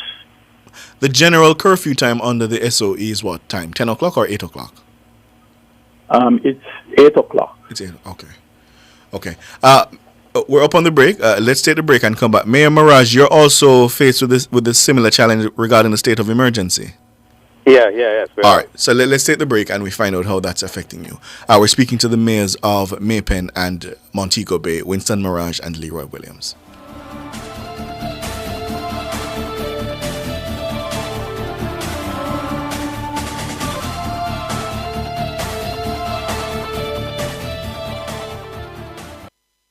Jamaica live good, yeah. Give up every illegal gun. Call the police at 119 or Crime Stop at 311. The time by the Ministry of National Security is 7:30. We're counting down the days to that magical time of year, and at Active Home Center, we have so many gifts to share. Let's get together for the holidays and make every room and floor feel the magic this Christmas from the treasures we have in store. Tiles, kitchen and appliances, windows and doors, bathrooms, furniture, lighting, and so much more. Visit our showrooms in Kingston and Montego Bay or online at activehomecenter.com. Active Home Center, more savings, more choices. Tell me where you get the money transfer. Alliance. Where you get the money transfer. Alliance. Where you get the money transfer. Christmas a come, give our money a run. Ask your sender to select cash pickup and collect your MoneyGram money transfer of $150 or more until December 23 at any Alliance agent for a chance to be one of 14 winners of 100,000 Jamaican dollars from each parish. Tell me where you get the money transfer. Conditions apply. Authorized under Section 58.3 of the Betting, Gaming and Lotteries Act. Drive into Christmas with a brand new Hyundai vehicle with no loan payment until May 2024. Yes, Hyundai pays for your first 5 loan payments, plus 2 years free service, 5 years warranty, and 0 processing fees. No more waiting on taxis or hitching rides. Get your Hyundai vehicle with 5 free payments on Duro this Christmas. Limited time offer while stocks last. Hyundai. Conditions apply. It's time to level up with BH Paints. BH New Quantum i12 technology gives you better colors that last longer. So level up with 20% off our Ultima Plus and up to 50% off other selected paints until December 30th. Then play for chances to win over $1.5 million in prizes with $110,000 grocery vouchers and $103,000 gas vouchers, plus our grand prize of $250,000 cash. Level up with BH Paints.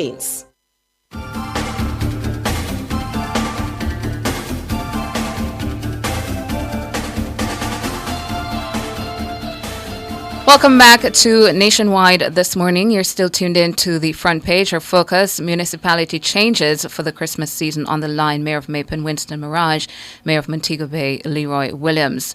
So, Mayor Mirage, similar for you there in Clarendon under a state of public emergency. How will that affect the timing arrangements for Grand Market and other festivities in the parish? Right.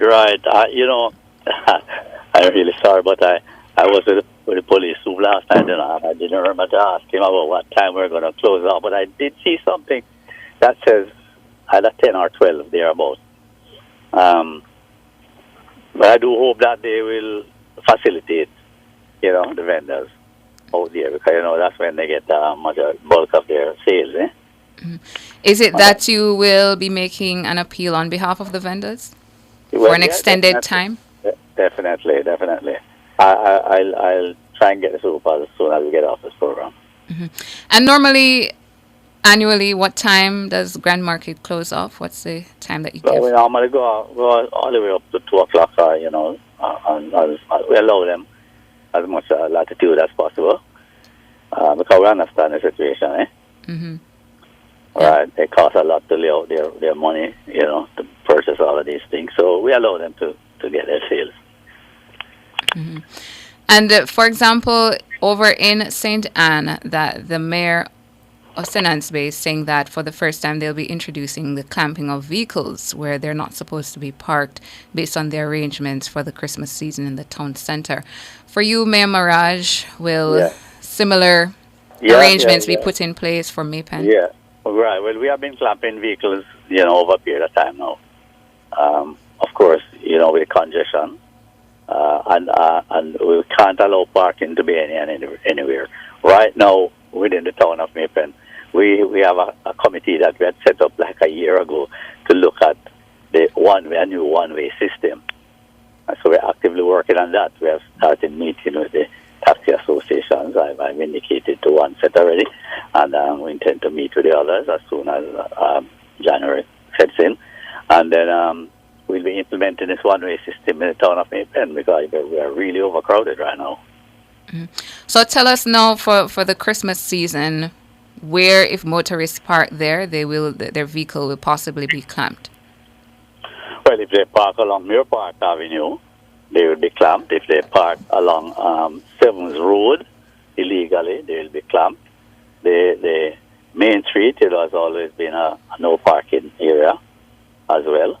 And we do have sections that we allow parking, like before certain business places that they have a wide verge, parking areas, and so on. And so they understand that.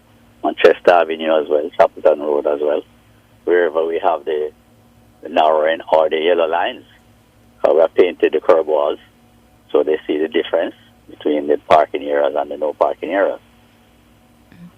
And for you over there in Montego Bay, Mayor Williams? Well, in terms of parking, we are standing very firm with the rules that we have. So if you park in a no parking area, you will be towed, your vehicle will be towed or clamped. And that will go right throughout the season. We do have areas where we have parking, so the traffic will have to go into that area and park. And tell us the areas that motorists will not be allowed to park. If they park there, their vehicle will be towed or clamped. Well, we do have the no parking areas. So any of the streets where there is no parking, if you park there, you're going to tow away your vehicle, or it's going to be clamped. Mayor Williams, from the perspective of the municipality, because we constantly hear that the town of Montego Bay, it's congested. From the perspective of the municipality, what are the plans to ensure that you can ease that congestion over the medium to long term? Well, we do have, a lot of time the congestion is caused because, for example, the pedestrian, they are walking the street and, preventing the free flow of vehicular traffic. And are they walking in the street because the sidewalks are taken over by the vendors? Right. So the main street, which is St. James Street, is a no vending area. So if persons are found vending in space where they are not supposed to be vend, then they will be prosecuted. And so that is one of the means we use to try to prevent that kind of congestion on the streets of Montego Bay. Mayor Maraj, sorry. Yeah, you face a similar problem in Maypen. Yes, from time to time. And this is why on your station you would have heard people calling at various hours on your shows about us taking away goods, taking away their stuff and so on, and they have to be running up and down now from police and all that. Why do you think they do that? They know that the no vending areas, but they still continue to go there. But do they have adequate facilities to go and vend? Of course, they have adequate facilities. I can tell you this much. Most of who you see who vend along the streets, within the town, they have a space in the market that they are paying for. All of them have a space in the market that they are paying for.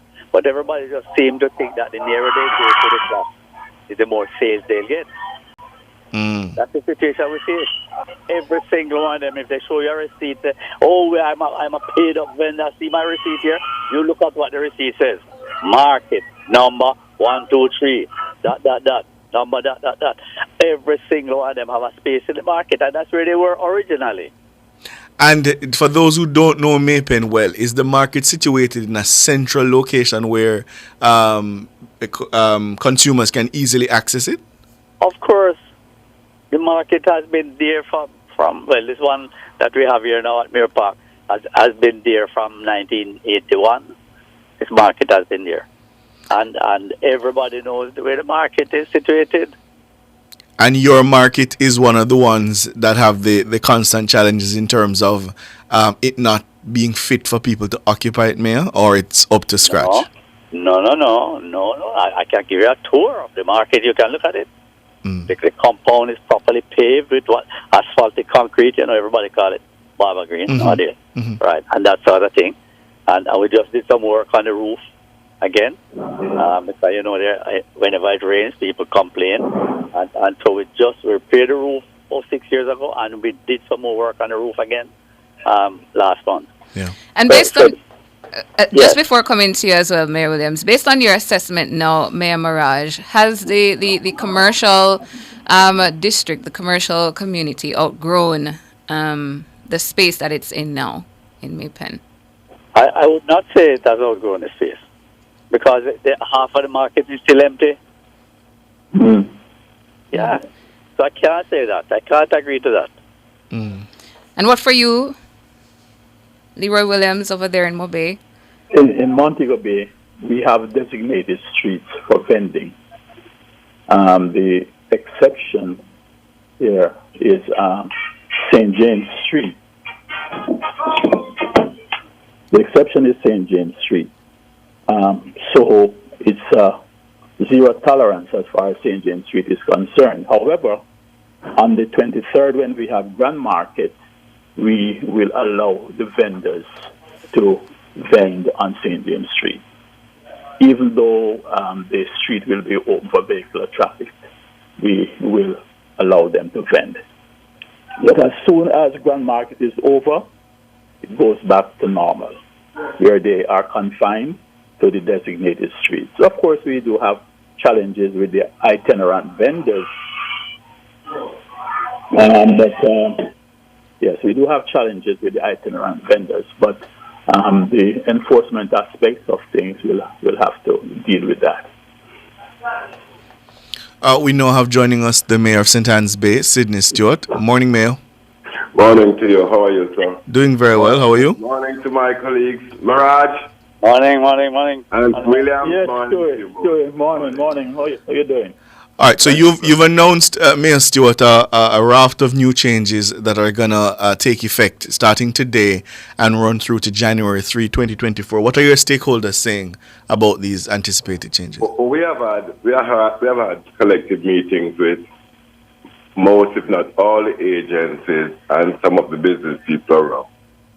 So the changes that we are making are changes that are accepted by the business community.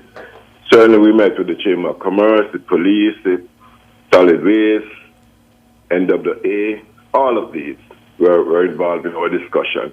So there are several meetings leading up to our decision in making all those changes.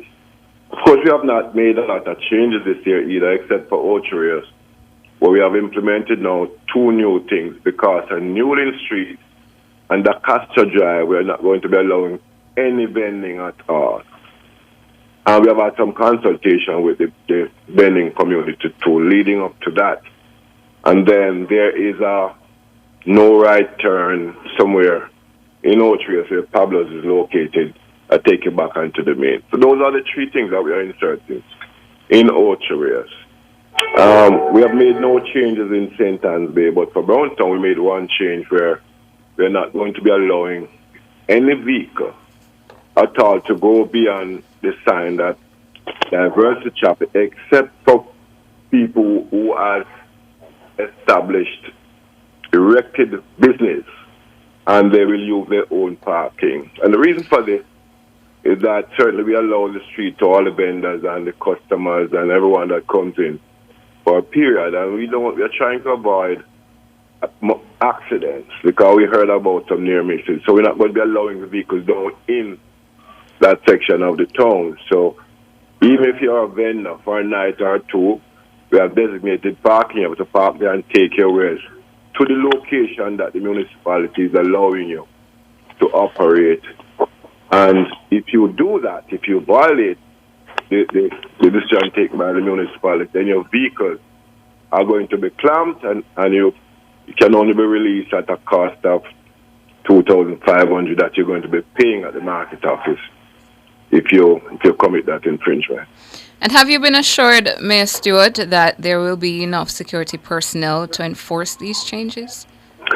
Well, on the part of the municipality, we are limited in terms of our enforcers. Yes. But the police gave us some assurances, and that is why we have decided we have decided that the police are saying St. Ann Bay, Ocherius, they will have that under control because they have access to wrecking services closer to them. But Brownstown, in the absence of the wrecking service, we are going to be concentrating all our municipal officers in Brownstown on Christmas Eve.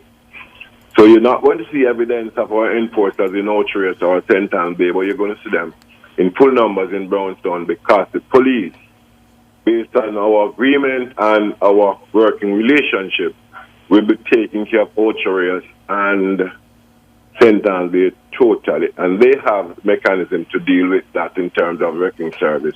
In Brownstown, there's none, so we will be doing the clamping to ensure that we can, of course, maintain what we are putting in place for that period. We close off on the 18th, we close some streets on the 18th, we goes up until the 3rd January.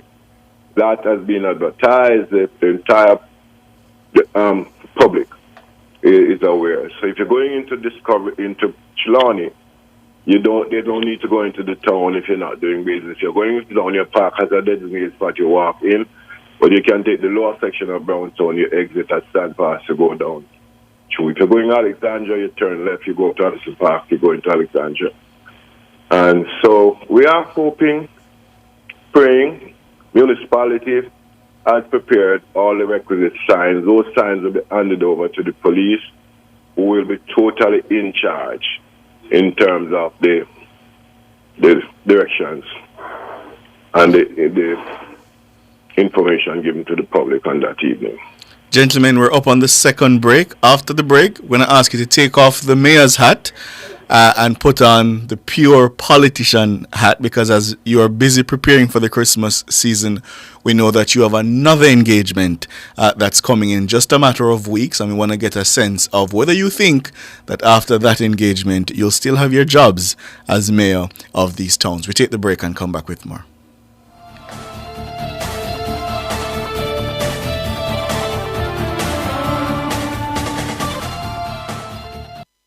You're listening to Nationwide 90 FM. The time is 7:47. At Hawkeye, our mission is to deliver cutting-edge security solutions to help you keep track of the things you value most. The temperature by Hawkeye is 26 degrees Celsius in Kingston, 24 out west in Montego Bay. We're counting down the days to that magical time of year, and at Active Home Center we have so many gifts to share. Let's get together for the holidays and make every room and floor feel the magic this Christmas from the treasures we have in store. Tiles, kitchen and appliances, windows and doors, bathrooms, furniture, lighting, and so much more. Visit our showrooms in Kingston and Montego Bay or online at ActiveHomeCenter.com. Active Home Center, more savings, more choices. The joy and peace of Christmas is the wish from the management and staff of Wellington Dental, located at 57 Wellington Street, Spanish Town. They would like to thank their valued clients for their patronage throughout the year and pledge their continued support for the new year. They hope that you will have a safe Christmas and keep a bright smile this holiday season. Happy holidays from Wellington Dental.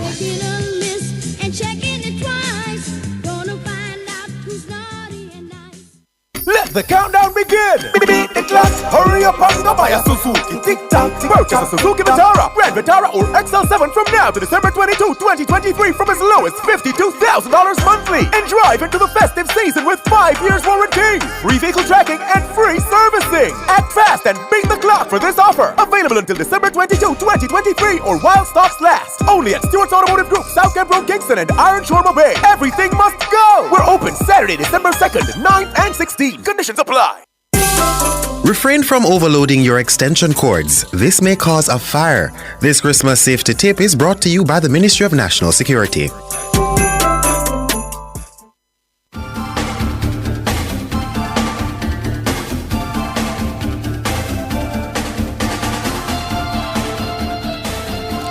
Thank you so much for staying with us here on the front page. You're tuned into Nationwide this morning. I'm Ricardo Brooks. And I'm Tona Thomas. We have with us the mayors of May Pen, Montego Bay, St. Anne's Bay, Winston Mirage, Leroy Williams, Sydney Stewart. Gentlemen, as you're busy preparing for the Christmas season and ensuring that your town centres are ready, we know that by the end of February, the local government elections are expected.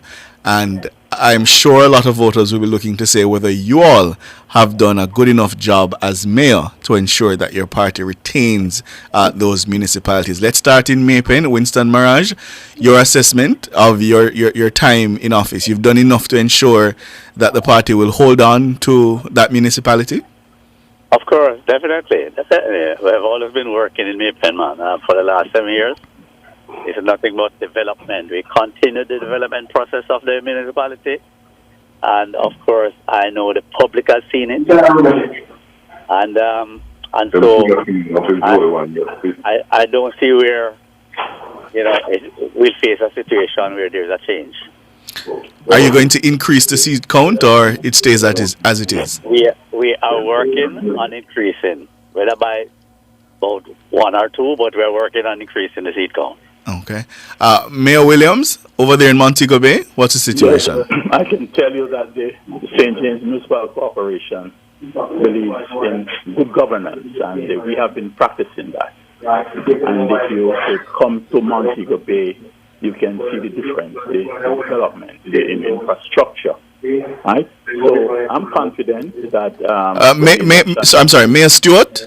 Yes, I'm here. Are you the one on the phone? Somebody's on the phone. It's coming over into the broadcast. All right. I'm sorry. Go ahead, Mayor Williams. Based on the work that we have done in the parish, I am convinced that comes an election, all my councillors will be returning. Looking at an increase or just holding it as it is? As a matter of fact, I'm looking at an increase. And what divisions are you targeting for that increase? Well, we have 3 divisions that do not have a sitting council now. We have the Salt Spring division, we have the Ketadupa, and the Cambridge division that we do not have councillors. And we are positive that after the election, those 3 divisions will be in the name of the Jamaica Labour Party. And for you, Mayor Stewart? Yes. Yeah, it is true that we are confident that we are going to regain, current administration is going to regain the municipality. We are looking at an increase, but I don't want to say in here we're keeping that close to our chest. But our organization is fully in place and we are ready for an election. We certainly will retain St. Anne and we are going to increase our numbers. And what are you guys picking up on the ground? Let me start with you, Mayor Mirage. Are voters thinking about this election as a referendum on the Holness administration, or is it about their local issues in the parish? All right. Well, we're all aware that we have a lot of councillors or councillor candidates where the people vote for that particular person. For instance, in the division that I've been representing for years now, I have comrades who vote for me, but who would not vote in a general election. So it's really a personal vote thing when it comes to local government election in most cases. But however, the Holness administration has been doing a wonderful job, and people are also looking at that. So we will get some of those votes as well. Mayor Williams? Local issues or the national issues you find dominating in St. James? The local issues, yes, that's paramount. And the councillors know that they are to engage their constituents in a very positive way. And they have been doing that. And in addition, the Holness administration has been doing a fantastic job. And so we expect from all those positives that we will be there. And for you, Mayor Stewart? Yes, there are the local issues, but my assessment when I'm out there is that the people are looking at this like it's a national election in terms of they're looking at the administration and people are saying we can't allow, because the administration is certainly doing a good job, so we can't allow to lose not even 0.1% of what we have now. We must increase that.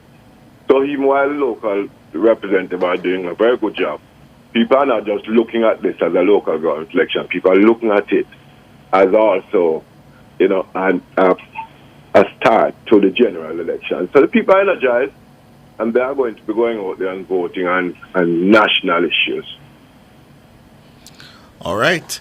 We'll hopefully have you gentlemen back, whatever the result is, to see whether at that time you're still in the chair or you've been booted. The Mayor of Mapen, Winston Maraj, Mayor of Montego Bay, Leroy Williams, and the Mayor of St. Anne's Bay, Sydney Stewart. All the best for the season, gentlemen. Thank you very much. Thank you. Thank you so much for your time. Switching gears now to speak with the president of the Transport Operators Development Sustainable Services, Todd Edgerton Newman. Good morning to you. Good morning, Mr. Newman. Good morning, Turner. Thank you so much for joining us here on Nationwide this morning. Yes, and I think you have recorded with you there. Yes, good morning, Mr. Newman. Morning. What's the word? To you guys. And to you. And happy holidays to you too. What's the word this morning to your taxi operators for the Christmas season? Well, over the past several weeks or maybe months, we have been talking to operators about safety on our roads. Mm-hmm. We have had 18 town hall meetings with them across the island of Zoom. And we have had 180 activities across. Mr. Newman?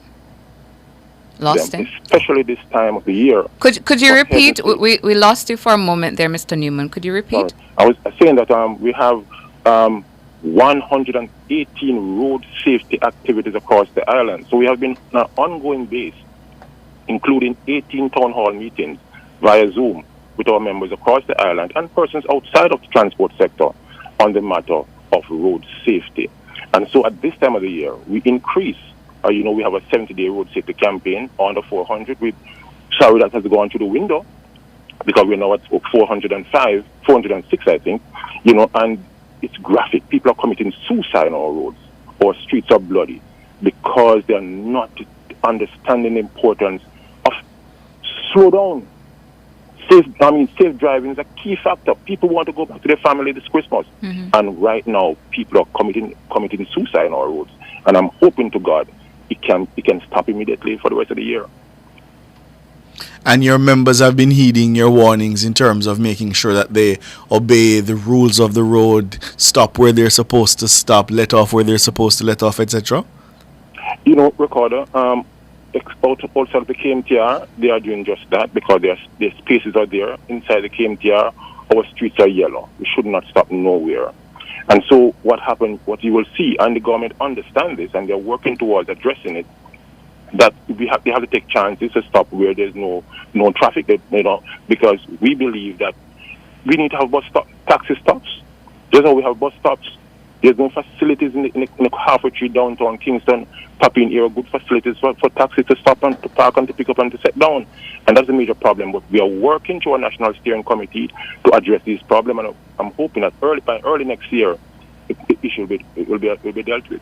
What are the solutions you see? You say you're working through it at the steering committee. What are the solutions you see? Because as you say, as it is now, it's yellow everywhere. Of course, the steering committee have on that people like from the NWA, the police, everybody's on the steering committee. And of course, they're looking at some facilities. The old housing ministry office in Hartford, we're looking at that.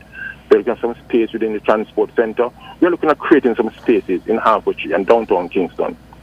We believe, and I personally believe, that the two parks need to be looked at and retrofit in terms of taking pieces of that park, those two parks, and turn them in taxi stand, state-of-the-art taxi stand. The government can earn greatly from that. I think the parks downtown Kingston, what you call it, the St. William Grand Park, and the Mandela Park are waste lands, and they need to be put to good use. So you're saying that you'd want them to transform those two parks into taxi stands?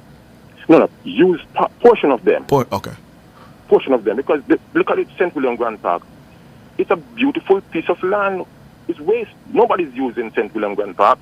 They're using it now because the lights are there. And so we believe a quarter of that facility can be turned into a state-of-the-art taxi stand. When I say taxi stand, I mean just for taxi to park. You can have nice shops, ice cream places, barber shops inside of very nice facilities there, and the government could earn it, the municipality could earn from that. We need to make good use of our facilities, our land facilities, our spaces within the KMTR. What's the feedback you've gotten? What's the feedback you've gotten to that proposal? Well, we are in discussions now with the steering committee and the government, and we are in discussions now. I don't want to put on the public space matters that we have not finalized on, but I know those are discussions taking place right now. Have you brought the matter of the wrecking companies and what they're charging? You spoke of corruption earlier this year on that matter. Has that been brought to the steering committee, and what has been the response from the transport minister? Very good question. For the past 15 years, and some members say more than 15 years, they've been having major challenges with the wrecker companies charging up to 4 times the amount as required to charge. Former Minister Montague came in and said, okay, listen, don't stop the wrecking of PPV vehicles unless it matters, serious matters with regards to the parking of those vehicles or the terms of paperwork for those vehicles. The Minister Shaw came in and said, no, put it back, wreck the vehicles. Now, what is happening? We have no problem of our vehicle being wrecked. What we have a problem is when they call a wrecker and to wreck a bus for the first 5 kilometers is $15,000. We are charged up to $57,000, right, for a 5K route. Now, we believe that this is wickedness, and we believe that many persons are getting paid from this. We have seen it. We have the receipts to show, right? And therefore, we are saying to the government, put a break on that, right? I remember in 2010, the Prime Minister at that time said, listen, we cannot continue to be wrecking people's tool of trade.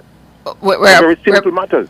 We're basically out of time, Mr. Newman, but I'm not hearing from you if there was any response from the transport minister if the matter was brought before the steering committee. Absolutely, and he's working on that as we speak. What we are saying, it might take too long. The wheels of government grind very slow. We want that to be addressed immediately. Put a brake on the wrecking of PPV vehicles until the regulation comes into place. We must commend this minister for moving very swiftly on the matter, but we are saying it may be swiftly, could be several months, and we cannot continue in this fashion. I believe we're going to take some action. Can't continue this way. Editor Newman, I also want to hear, just before we go, on how successful you think this steering committee concept has been so far. You know, I don't sit on the steering committee because I want to continue to make noise, but the point is, it's one of the best activity of the transport sector, the steering committee, that are working overtime. A number of things now seen as low-hanging fruit. Listen, we're talking about the bus stop for over a year, and within months of the steering committee, the bus stops are up. We get a fare increase, right? Look at the issue with extortionists. We are now breaking the back of extortionists. This steering committee is doing a mammoth work, and they need to be supported and commended. We'll have to have you back when we have that stakeholders discussion on the future of transport in the country. Thank you so much for your time, Edgerton Newman. I appreciate it. Most welcome. You take care, guys. All right, you have a good one. Yes. Up next, Across Jamaica.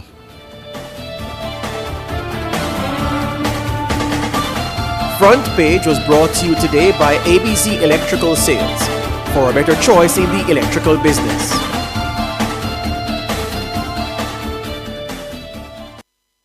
You're listening to Nationwide 90 FM. The time is 3 minutes after 8. Across Jamaica is brought to you by the Contractor Center. We provide solutions for everyday challenges. From the mountainside to seaside, countryside to townside, inside and outside, it's Across Jamaica this morning. Taking you across Jamaica this Monday morning, I'm Ricardo Brooks. Now, more than $40 million will be spent to give Montego Bay a facelift starting in January. The mayor of Montego Bay, Leroy Williams, says the majority of the improvement work will be carried out on St. James Street. He says sidewalks will be paved using multicolored bricks, improvements will be made to the drains, and work will also be carried out on signage, all in an effort to make the city more visually appealing. It's expected to complement ongoing road repairs. The mayor also announced that the St. James Municipal Corporation will be doing work to beautify the entrance of Cornwall Regional Hospital, which has been undergoing a massive upgrade for years. Mayor Williams says the more than $40 million improvement project will be carried out in collaboration with the Tourism Enhancement Fund, the TEF. More than 250 fire hydrants in Westmoreland aren't working. This was revealed by District Officer for the parish's fire department, Norris Mitchell, at last Thursday's monthly meeting of the Westmoreland Municipal Corporation. He told the meeting that an audit of 502 fire hydrants in the parish revealed that 260 are working satisfactorily, while 250 are not. Mr. Mitchell says two of the main reasons why some hydrants aren't working are due to either no water in the area at the time of the inspection or damage to the valve. The firefighter told the corporation that valves suffer damage when they are repeatedly tightened over a period of time. He says some hydrants do not work because individuals steal water from them. According to Mr. Mitchell, this is a major problem with hydrants in the Negril and White House areas. But the firefighter further pointed out water pressure sometimes impacts hydrants in Savannah-Lamar. According to Mr. Mitchell, that coupled with the age-old upgrading of the water system or the distribution will help to contribute to the low water pressure that firefighters experience most of the time in terms of carrying out their duties in the parish. 30-year-old Kemar Williams, otherwise called Dusty, of 6th Street, Olympic Way in Kingston 11, has been reported missing. He's of brown complexion, slim build, and about 173 centimeters or 5 feet 8 inches tall. Reports from the Olympic Gardens police are that Williams was last seen at home on Wednesday, December 13, wearing a black shirt, black jeans, and a pair of black shoes. Efforts to contact him have proven futile. Anyone knowing the whereabouts of Kemar Williams is being asked to contact the Olympic Gardens police at 876-923-5468. That's 876-923-5468, the police 119 emergency number, or the nearest police station. The National Water Commission, the NWC, says its New Mills pump station in Hanover is currently affected by operational challenges. It says this is causing a disruption to regular water supply to customers in New Mills, Welcome, Cocoon, Nearian Farm, Haddington, Watford Hill, Woodland, and surrounding areas. The NWC says its maintenance team is working to resolve this in the shortest possible time. Finally, across Jamaica this morning, the NWC says customers in Mount Pelier and sections of Sandy Bay, also in Hanover, are experiencing disruptions in their water supply due to electrical challenges at the Sandy Bay relift. The Commission says every effort is being made to resolve the challenges and to restore water to the areas affected in the shortest possible time. That's across Jamaica this Monday morning. I'm Ricardo Brooks. Across Jamaica was brought to you by the Contractor Center. We provide solutions for everyday challenges.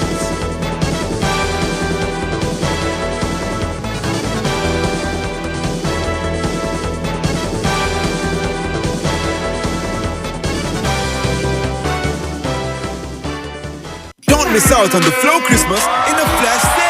We're giving you more this Christmas so you can save big. Sign up for Yard and Road at the extra special price of only $3,999 plus GCT per month. Plus, get a free Samsung phone and earbuds. It's the Christmas in a flash sale. Sign up today and save. Offer ends December 21. Visit discoverflow.co or your nearest Flow store to sign up today. Conditions apply. Flow makes Christmas bright and blue because it's all inspired by you. Yo, catch the man on him new car. Come in, my Jenna, make with the road. Yo, bro, stop the foolishness. We no need for drive so fast. Easy no youth. You see the man a big driver. Road burn up here now. Yo, bro, stop the car and make me come out. You need to drive better. Road safety begins with you. A message from the Road Safety Unit. ABC Electrical takes this opportunity to wish good health and prosperity to all their valued customers and contractors for their business. They send a hearty thank you and gratitude for the support and look forward to serving you even better in the coming year. ABC, a better choice in the electrical business. Always park in well-lit areas and check the back seats before you enter your vehicle. This Christmas safety tip is brought to you by the Ministry of National Security. This Christmas, give your family the gift of relaxation with the Singer Family Getaway. Shop from November 23 to December 31 and spend $20,000 before GCT to get a chance to win your family a 4-day, 3-night stay at a luxurious, all-inclusive hotel. Get the best brands of appliances and electronics, plus the best quality furniture, and make it the best Christmas ever with Singer. $650,000 in prizes to be won. So shop now for more chances to win. Conditions apply. See the website for details. Authorized under Section 58.3 of the Betting, Gaming, and Lotteries Act. We can light up your world with the rays of the sun, putting pure energy in the palm of your hand. For over 20 years, Fosrich has been putting a world of energy in your hands. Now we bring you big savings with our line of solar energy products and LED lighting. Financing now available for all your home and commercial retrofit projects. Consult with our in-house staff or certified professional engineers for all your electrical needs. Fosrich Lifestyle. It's electric. Fosrich, your energy world.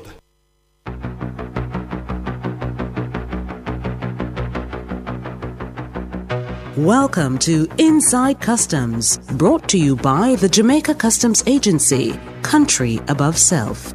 Welcome again to Inside Customs here on Nationwide 90 FM. It's a production of Nationwide News Network, NNN. My name is George Davis, and the man sitting to my right is a man who has sat to my right on numerous occasions on this program to give you the best information about the workings of the Jamaica Customs Agency. He is the agency's Chief Information Officer, Andre Williams. Andre, welcome. Thank you very much, George. Happy to be here again, and good afternoon to our listeners. Excellent. All right, it's the busy Christmas period now. Yes, a lot of people are running things that they need to get to bring home, are wondering, can I track my packages? How much will I be required to pay? All of those things. I hear that for a while now, the Jamaica Customs Agency has working for them and on behalf of the people a mobile app.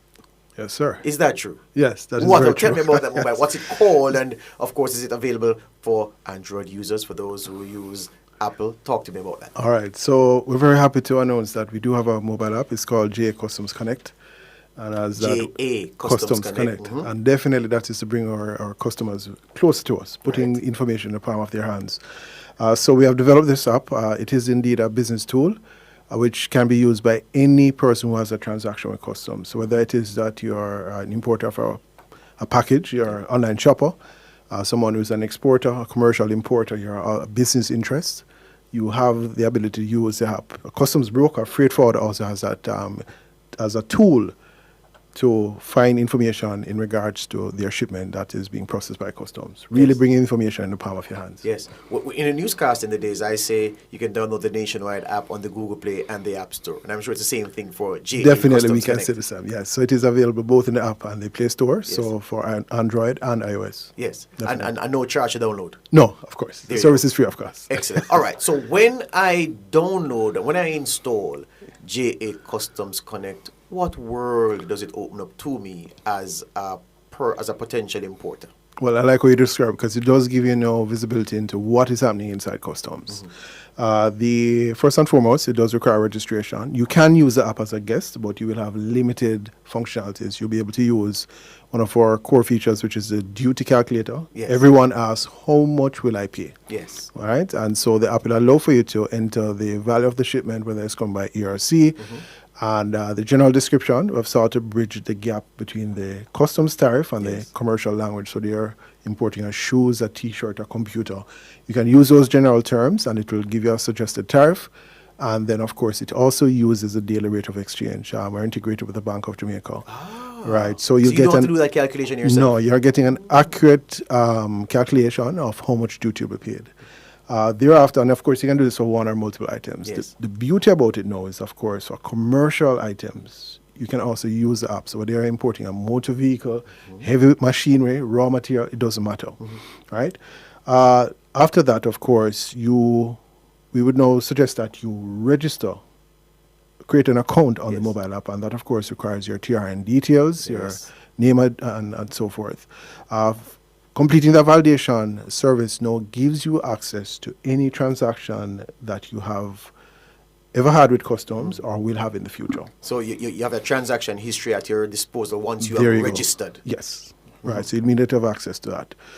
The beauty about it now is that we have a lot of avid online shoppers. I know, especially the ladies at this time of year. I don't want to say it, but to you, myself, I'm an online shopper. But it now allows for the freight forwarder to create a declaration if it is that it has been assessed for duty, and you can simply go ahead and you will see the declaration there. You can immediately make payment. So you no longer have to be moving back and forth. And there's, we understand the logistics. You can immediately make payment. And once you have made payment, then customs will act on that in terms of processing and approving, and of course, releasing the shipment to either you or your representative. So we're looking not just at bringing about another layer of convenience. It is also saving time. We're put wherever you are. Even though we have a lot of persons at this time of the year who may send a barrel, for instance, and they're Jamaicans, they don't want to send back to the relatives. They also can use the app to make payment for that as well. Excellent. So rather than sending the money, you can go ahead, send the barrel, download the app, create your account, and you as the exporting party can be listed on the customs declaration. You'll be able to see it, and you can go ahead and make a payment so that your relative can pick up the barrel. Excellent. All right. Yes. So you've spoken about the very important part of the duty calculator and the payment, the ease of payment. Importantly, people are going to say, well, how secure would my credit card information be if I input it into the portal? There you go. So the app, of course, we have gone through, we're PCI compliant, which is a standard which we have to maintain in regards to our service not storing any credit card related details. And the app has been so designed to comply with those requirements. The app, when you're registering your credit card, and I might add that you may have some persons who are business entities. For example, they may have multiple credit cards. Right, I was going to ask you that. There you go. Right, so they can register one or multiple credit cards. In fact, George, let me just step back a little bit, because after registering as an individual, you can thereafter associate your individual account with a company or multiple companies that you represent, right? We do understand the business dynamics. Right. And the same tool can be used by customs brokers. So you register your account as a business entity. You go ahead and register your credit card. There is a verification service, a one-time verification service, which takes place between our endpoint and the bank. I would say a nominal amount is deducted, and then you have to verify by entering that amount. And then once that is completed, that service is now tokenized. We do not store the card at all, right? So not storing the card details. So you'll be able to, after doing that verification, reference your card in the app and make payment. Excellent. So very, very safe. Yes. The beauty about it as well, based on the size of companies, you may have employees. And we know that this is also another business reality, that you will have these persons, whether it's their accounts, head of accounts or whoever, that may need permission to make payment on behalf of the company. Yes. That individual can register his own personal account Yes. and then be associated with the business. And through the app, you can grant access to use of the card for only the transactions that are related to the business. So there's a master authorization that you can make. There you go. There you so go. There's a company employment relationship that can be established. There's also a company broker relationship that is established as well. So if you, for those business entities who have a registered, who have hired the services of a customs broker, when that broker prepares the declaration, they will now immediately have visibility for the transaction. All of this in a one app? One app. Oh, but it gets better, you know. Yes. Apart from being able to see your transactions, you're able now to do a track and trace. It's going to go there. You're on fire. You're on fire today, Andre. Continue, man. So pretty much we want you to know how many units, or if a unit has been assigned within, to process the declaration. And we do concurrent processing. It could be our entry processing unit, could be our valuation branch, or at the port for inspection if required or not. And you'll be able to see in real time exactly where it has been assigned and what is the activity.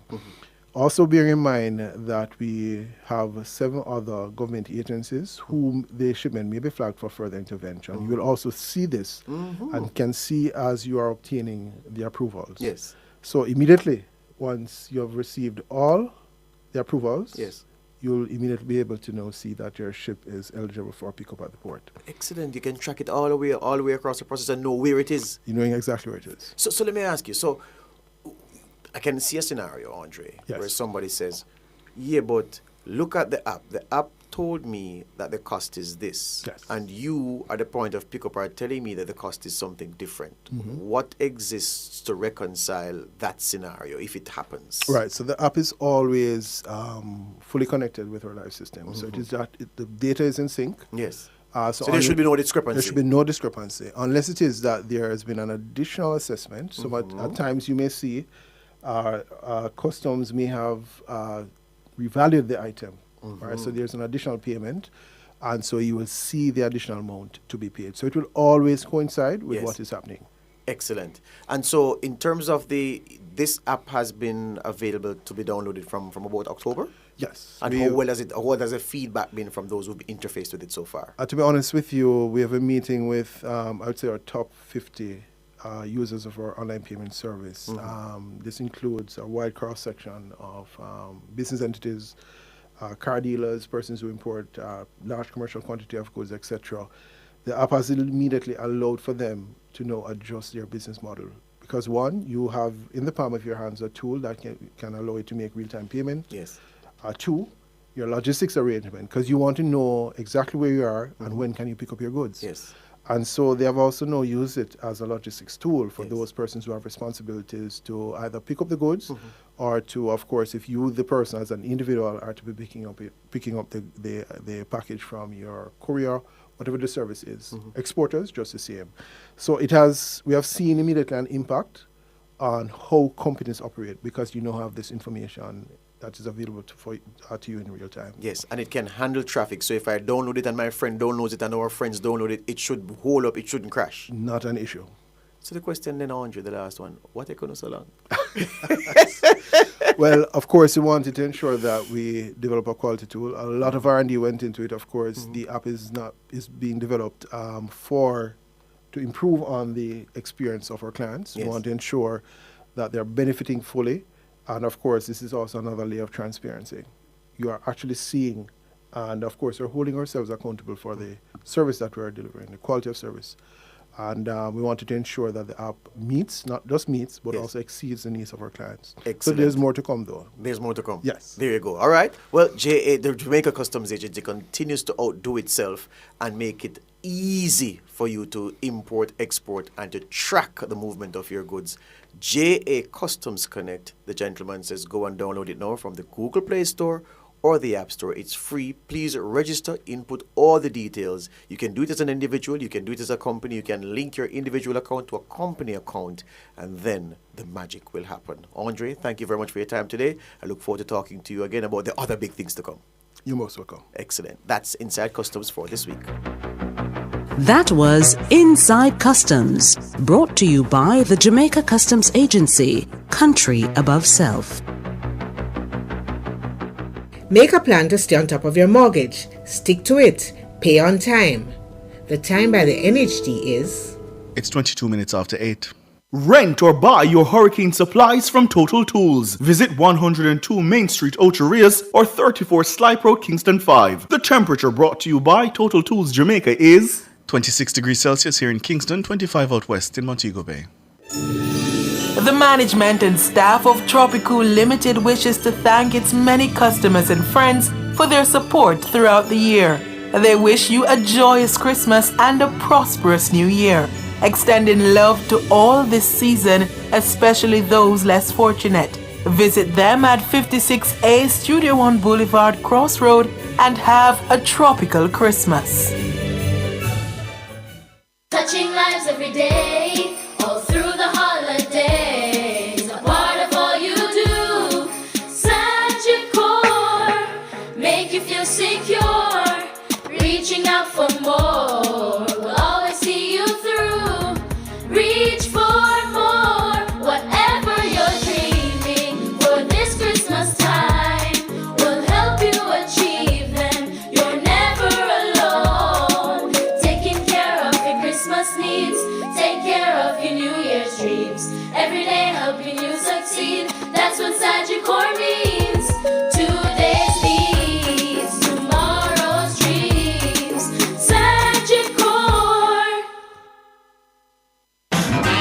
Here at Ascent Super Center, you can fill your Christmas list It's a December to remember. Get ready for 24 days of deals with the Azan Supercenter Super Sale. From now until Christmas, experience the sale event of the season with incredible savings on a wide range of items. There won't be a better time to get all of your gifts, decorations, and everything in between. So fill your Christmas list at the Azan Supercenter Super Sale. So this Christmas, make it Azan Supercenter for sure. It's a lifestyle.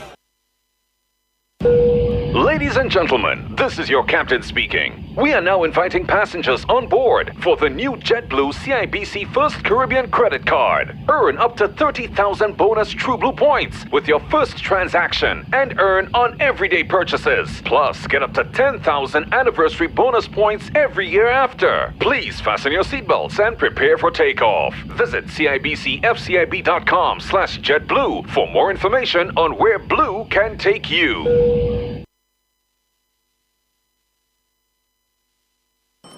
Hello, miss. I just passed my road code test and I want to pay for my learners. Hi, you can visit your nearest tax office to make the payment of $1,800. So, hold on, me can't just pay for it here, so? No, sir. The Island Traffic Authority does not collect any form of payment for services at any of our depots. I really have to go so far. You can't just do something for me. All fees must be paid to Tax Administration Jamaica, so visit the nearest tax office to pay for the learners. The depots have no cashiers.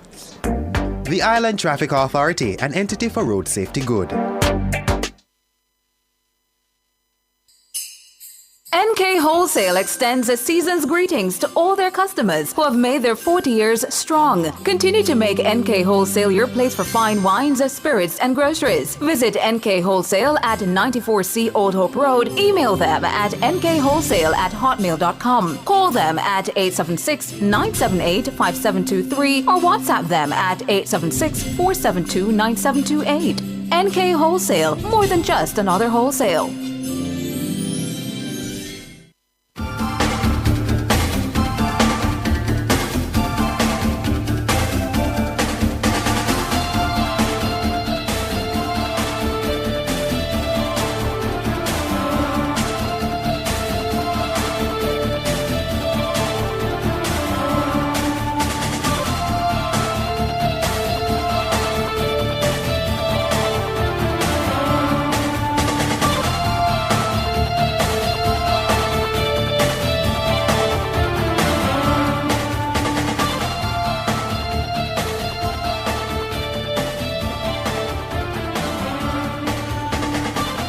Welcome back to Nationwide this morning. NTM, going to take a few of your calls.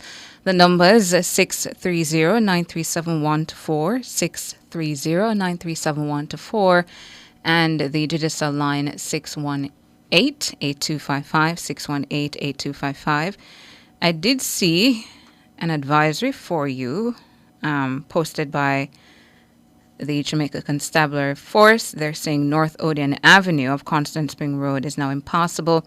So members of the motoring public, they're being asked to anticipate delays when traversing the area and to use alternative routes where necessary. So North Odeon Avenue of Constant Spring Road is now impassable.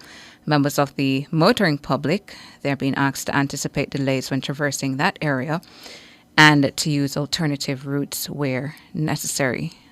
Based on the pictures provided on the Jamaica Constabulary Force's Instagram page, their account this morning, seems the NWA is doing some work there. Do see a lot of digging up taking place.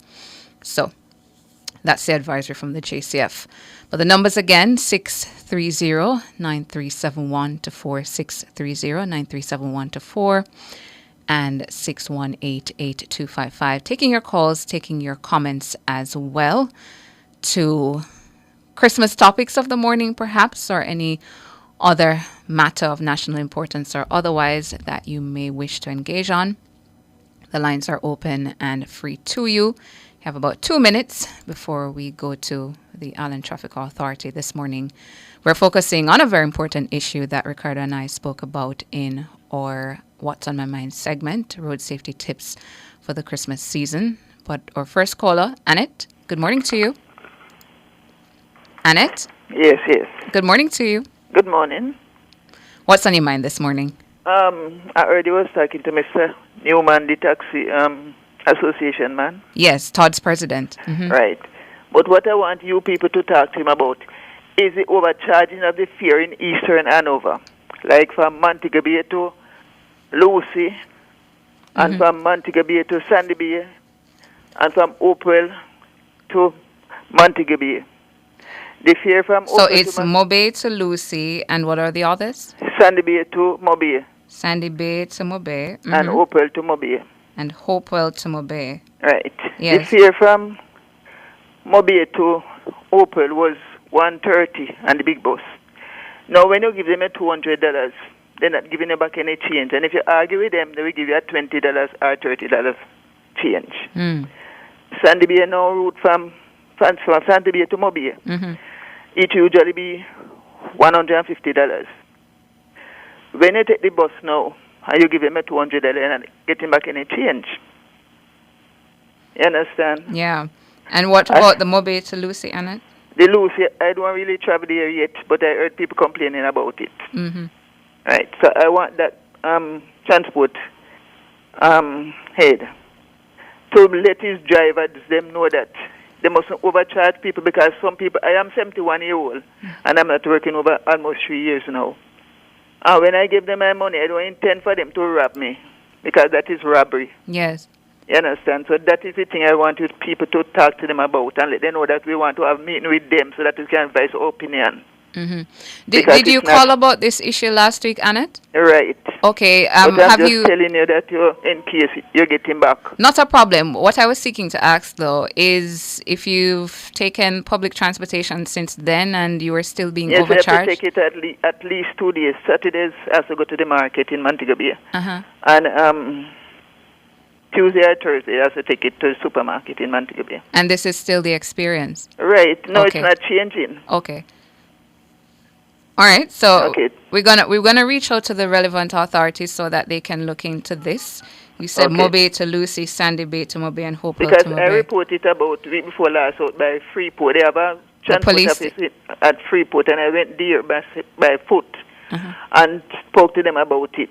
And they said they would look into it. But I don't hear anything from them, because I gave them my number and they said they would call me, and I know I don't get any call from them. Okay. So you spoke to what, the police or? No, or the transport authority. They have an office out by Freeport in Montego Bay. Okay. Well, I tell you that the next segment we're going to will have on a representative from the Island Traffic Authority. I'm not sure if they'll be able to pass on a word or so, but I'll raise the issue with them as well. Okay, thank you. Yeah, man, Annie, thank you so much for calling. You're welcome. Bye-bye.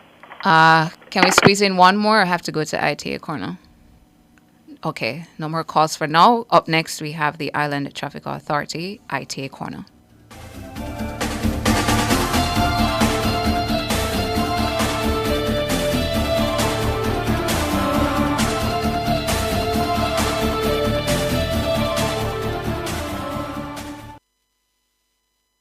Praise sardine for the chef and the beginner.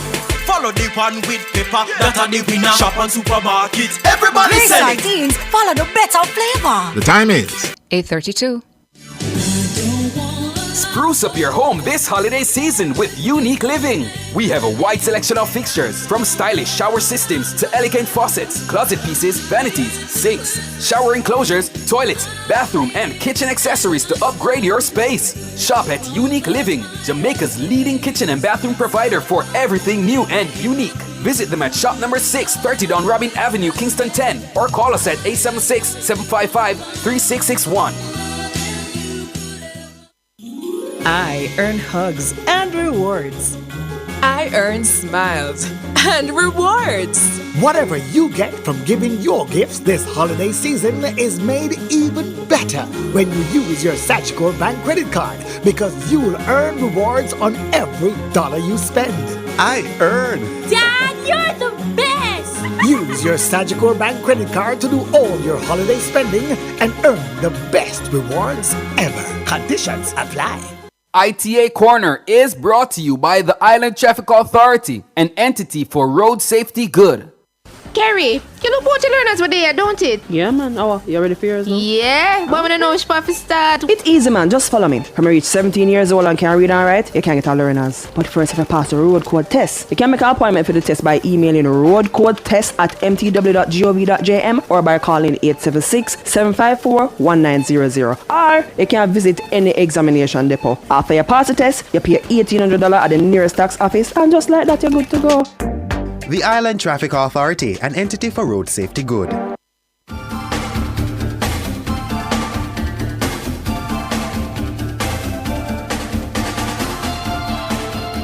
Welcome back to Nationwide this morning. It's time for the Island Traffic Authority ITA Corner. This morning we're focusing on road safety tips for the Christmas season.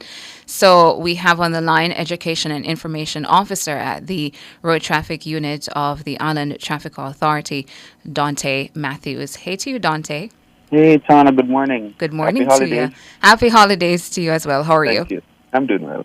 Wonderful. So, tips for the season. It's Christmas season. It's very busy. We're expecting more people to be driving up and down on our thoroughfares. What are those basic tips that you'd give out to motorists this morning? All right, Tana. So we know that it's a festive season and a lot of people, as you mentioned, will be on the roadways. So the first tip is to cut the speed, right? Stick to the speed limit in the designated areas, because we understand that people will be going to their families. Just for example, Tana, I was at the airport yesterday and I saw so many people, like people coming to pick up their relatives. And then you have those who are in the line going around to the arrival section, plus those who parked and are waiting outside. So you can just imagine the amount of traffic coming out of the airport and going on the main road now to go to the different destinations. So you don't want to be speeding. You don't want to be distracted. And in addition to speeding, you don't want to be overtaking improperly in an effort to get to your destination. So whether you're going to a party or an event, you don't want to rush because you may have gotten up late or you got ready late and things like that. You want to ensure that you give yourself enough time. So leave out early so that you can get to your destination on time. Also, one person to practice defensive driving. So plan your routes accordingly. So if you know you're going somewhere, it's a festive season, so a lot of persons will be adventurous, maybe want to go to a location in the west or up north if you're from south, and you may not be familiar with the place. And so in that case, you want to give yourself enough time. So you leave home, you look up the destination. If you know persons in that area, you call ahead, find out what's the best route to get to this location, things like that, because that will help you now with drive, because you don't want to rush. You don't want to end up, when you go to the destination, it's a one-way and you're on the one-way, things like that. So you plan your routes accordingly and you ensure you have everything that you need. So in case when you're on your journey now, you realize that you forget something, you're trying to turn back, and it causes a distraction on the roadway. Yeah. And what about tips for highway usage? All right, very important. And a lot of persons will be utilizing the highway this festive season. As I said, a lot of persons will be coming from airports, depending on where the person is coming from. It may be the Sankta International Airport, so you may utilize the North-South Highway, or even if it's just the Norman Manley, and you're probably going to Clarendon or Manchester, and the person is coming from that airport, you'll be utilizing the highway, right? So you want to ensure that if it's night, you want to ensure your headlights are working. You want to ensure that your vehicle is also in good condition, because, as I said, you may be coming from Manchester or even St. Elizabeth, and you are traveling a far distance. You want to ensure you get enough rest, right? You don't want to drive fatigue. You want to put down the distractions as well. You want to be aware of declining. So, for example, on the north-south, when you're approaching St. Catherine, coming from St. Anne, there's usually a descend in that area. You're descending. You want to ensure that you notice that and you apply yourself accordingly. So you maneuver. So keep both hands on the steering wheel. Go in low gear if you need to. You want to also ensure that your vehicle is in good condition. So check your brakes before you leave out.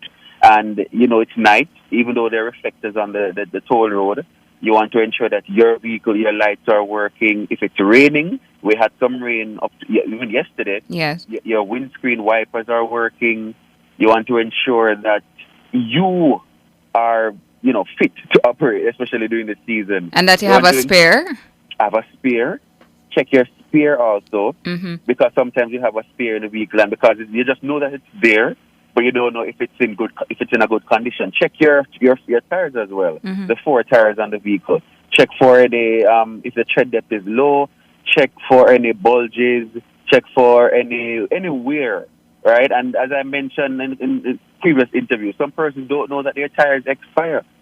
We did some sessions and persons were shocked to find out that tires have expiration dates.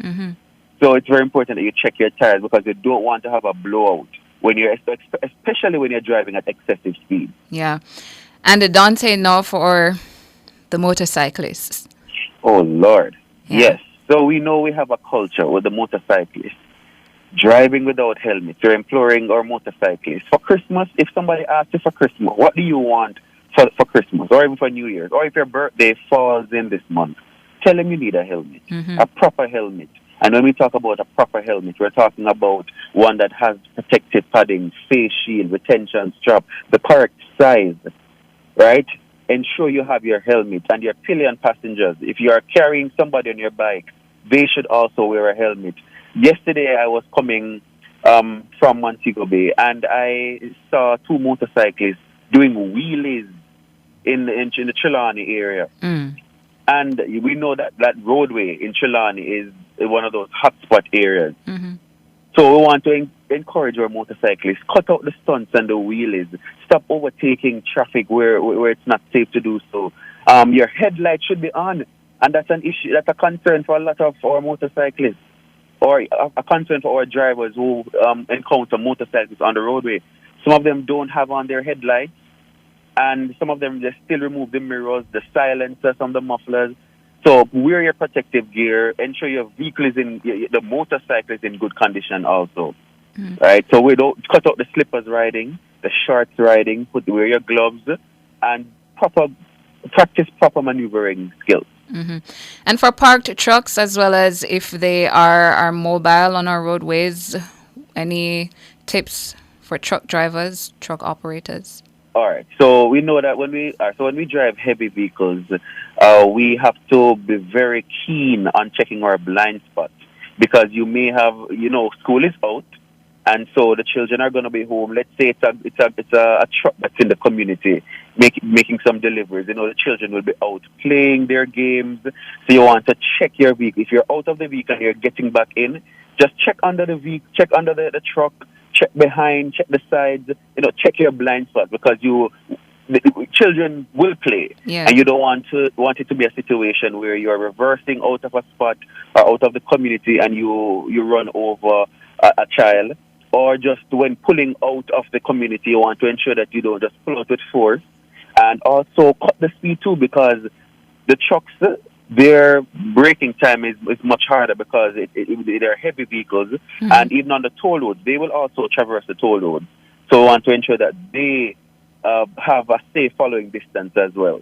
For trucks, for commercial vehicles, we usually recommend 6 or 7 seconds, the 7-second rule when it comes to following distance. We spoke a lot, Dante, about motorists, but what of pedestrians? Any safety tips for them on our thoroughfares? All right. So we know that a lot of pedestrians will be going to Grand Market and other events. So we are asking that they wear bright, reflective clothing, so no full suit of black. You want to be able to be seen by motorists and motorcyclists, or just other road users in general. So ensure you wear bright clothing. Use safe places to cross at all times. So cross at a pedestrian crossing, at the pedestrian bridge, at a signalized intersection or at the traffic light, when the light is on red for the motor vehicles. And when you get that signal, so if you're at the pedestrian crossing, normally you would see that white symbol that shows that you can cross. So ensure that you cross once it's safe. And you still have to look out while crossing because there are people who will still overtake. You want to also ensure that you walk on the sidewalk. If there is no sidewalk, walk on the right side facing oncoming traffic. And we keep reminding our pedestrians because they're in the top 3 when it comes to the road users that have died on our roadways. We have lost 406 persons up to this morning. Wow. I believe I heard the TOTS president mentioning that as well. All of these very important safety tips, very important reminders at this time of the year. Dante, thank you so much for that. But just before we let you go, on your Learner driving program and school initiative, how is that going? All right.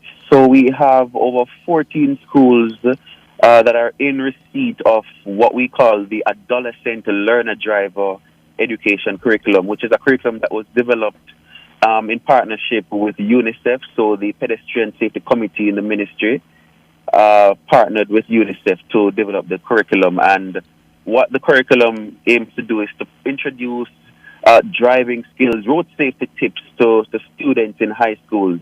And a part of that curriculum includes the Road Code Test Initiative, where we go to high schools, we have presentations with the schools about the road code, the process to get the learner's permit, what they can and cannot do with a learner's permit. And then we have this special initiative where we take the depot, or what we will now call them service hubs, to the school and allow the students to take the test, which is a multiple choice test. You have to score 15 or more out of 20 to be successful, and they get their learner's permit. I've had 7 schools who participated in the Road Code Test Initiative, and just last week, Glenmuir High had a second cohort. So they did they did it first in April, and the students were successful, and they did a second batch last week. Today, when I'm finished with this interview, we're heading to Jonathan Grant High for a second cohort to sit the test. And interestingly, Tana, Glenmuir High had their Parent-Teacher Association donate a car to the program. That was done in, I think it was October. I did see that. So they received a car to aid the Learner Driver program. Yeah. So the program wraps up this year, or it's a continuation? It continues. I mean, we're in terms of, because school is out, today's the last. We're doing like this initiative for the year, but we resume in January. We have other schools lined up.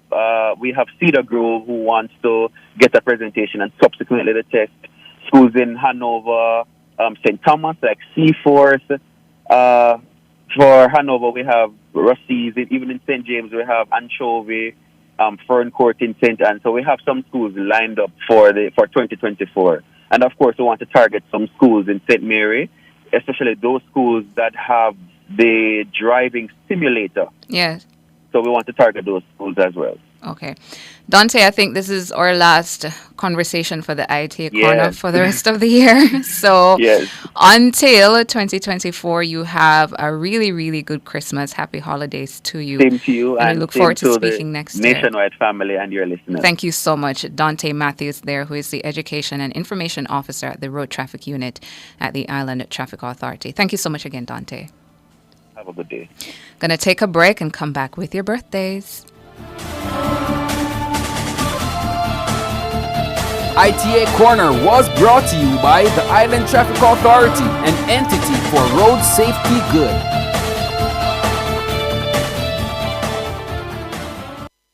The following Guard Your Card tip is brought to you by Cashbiz Finance. Conduct your own research before clicking on links in emails, direct messages, or on social media. Adverts that look promising may seem to be from legitimate retailers, when in reality they have been created for fraudulent activities. The preceding Guard Your Card tip was brought to you by Cashbiz Finance. Telephone 876-816-9942. Get buckets of savings from Sherwin-Williams from November 23 to December 21. 12% off decorative paint, 10% off automotive paint. Purchase 5 gallons of paint and get a paintbrush free. 6 to 9 gallons and get 2 paintbrushes free. And over 10 gallons, get a paint roller set absolutely free. Get buckets of savings from Sherwin-Williams from November 23 to December 21. Available at all Sherwin-Williams paint stores. Conditions apply. Beneficiaries. The PATH payment cycle begins on December 13, 2023. Post offices and payment agencies will deliver payments based on last names up to December 22, 2023. Check the weekend star to find out when and where you should collect. If you miss your date, you must collect between December 27 and December 28, 2023. For more information, call PATH at 876-922-8007 or visit the ministry's website at www.mlss.gov.jm. PATH. Advancing your family. Developing Jamaica. A message from the Ministry of Labor and Social Security. Touching lives every day, all through the holidays. A part of all you do. Sagicor, make you feel secure. Reaching out for more, we'll always see you through. Reach for more, whatever you're dreaming. For this Christmas time, we'll help you achieve them. You're never alone. Taking care of your Christmas needs, take care of your New Year's dreams. Every day helping you succeed, that's what Sagicor means.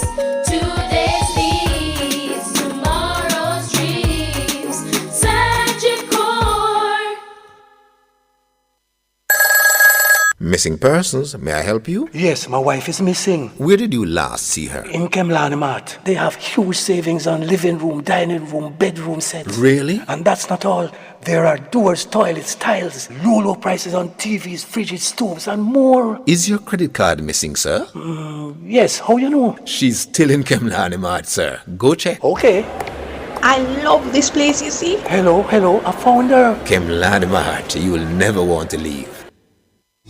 A lost, damaged, or stolen driver's license must be reported to Tax Administration Jamaica. To obtain a substitute driver's license, you must fill out a substitute driver's license application form and pay a fee of $3,000 at the nearest tax office. Applications for substitute driver's licenses will not be approved if applicants' records are found to have outstanding tickets, in addition to endorsements, suspensions, and warrants. For more information, call 876-754-1900. The Island Traffic Authority, an entity for road safety good.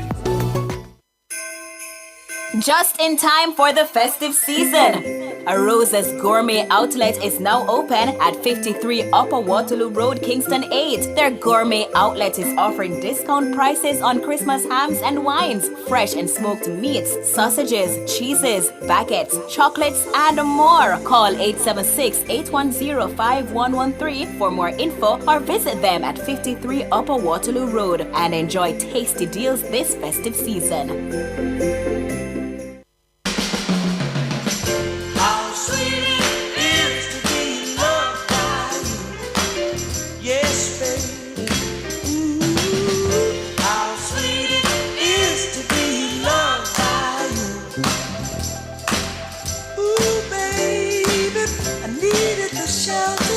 Of someone's arms, and there you were.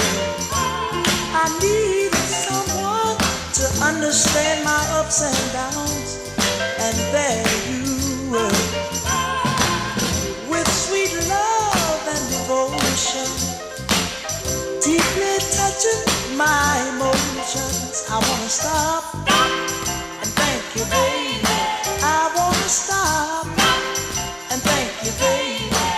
Hey now, how sweet it is to be loved by you. Oh baby, how sweet it is to be loved by you. Yes it is. Close my eyes at night and wonder what would I be without you in my life. Everything was just a bore. All the things I did seems I've done them before. But you brighten up all my days with a love so sweet in so many ways. I wanna stop and thank you, baby.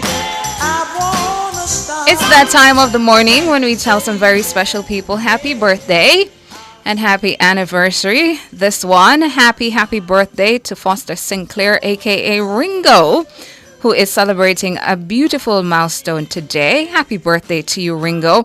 Your family and your friends wish you God's continued guidance and blessings and pray you live to see many, many more in good health and even stronger relationship with the Lord. Birthday greetings coming from all your children, your grandchildren, your friends, and your family members. And these greetings, they're being led by your wife, Danita, and your son, Matthew. They're saying to you, Ringo, we love you loads. So happy, happy birthday to you.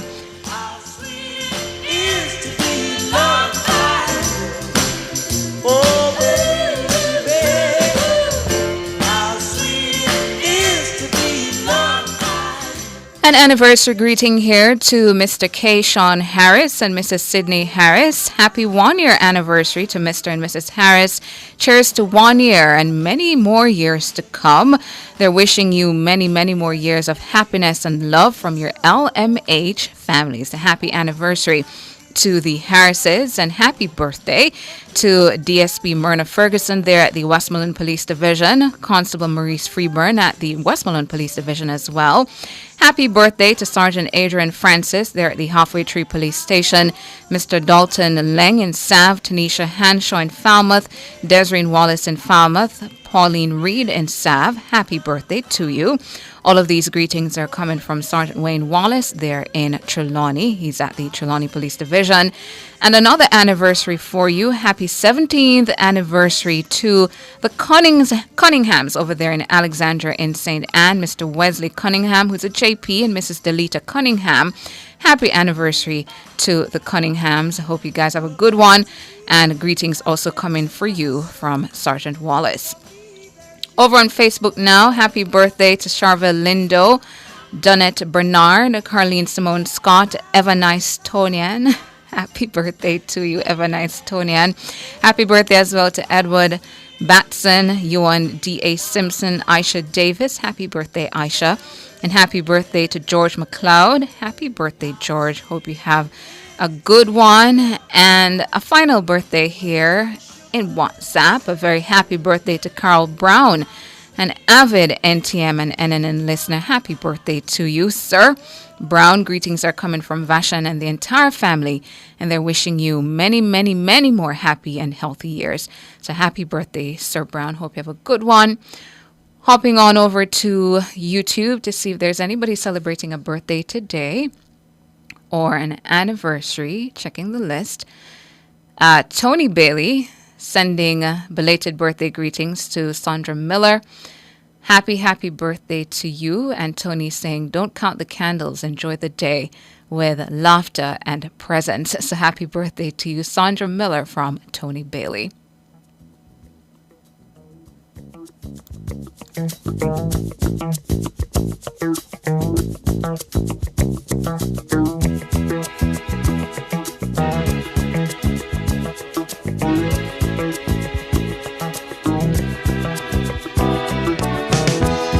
When I wake up in the morning, love, and the sunlight hurts my eyes, and something without warning, love, bears heavy on my mind. Then I look at you, and the world's alright with me. Just one look at you, and I know it's gonna be a lovely day. A final one before I wrap the show. Ronald Ranger here on YouTube sending happy birthday greetings to his sister Yvonne Ranger. Happy birthday to you, Yvonne, from your brother Ronald. Hope you have a good day as well. So that's about it for the show. Thank you so much for tuning in to Nationwide this morning. Thanks so much to our technical operator and the musical maestro, Jermaine King. Thanks to our producer, super producer, Michelle McCrae Smith. Thanks as well to our editor back in her chair this morning, KP Cara Powell. Thanks as well to our deputy executive editor, George Davis. And thanks to my co-host as well, who had to step out, Ricardo Brooks. That's about it for the show. Up next, you have the Consumer Hour with Norgay Banton. And at 10, you'll have a Cliff Hughes Online. I'm Tana Thomas. Good morning. Just one look at you. You've just heard Nationwide this morning on Nationwide 90 FM. a lovely day.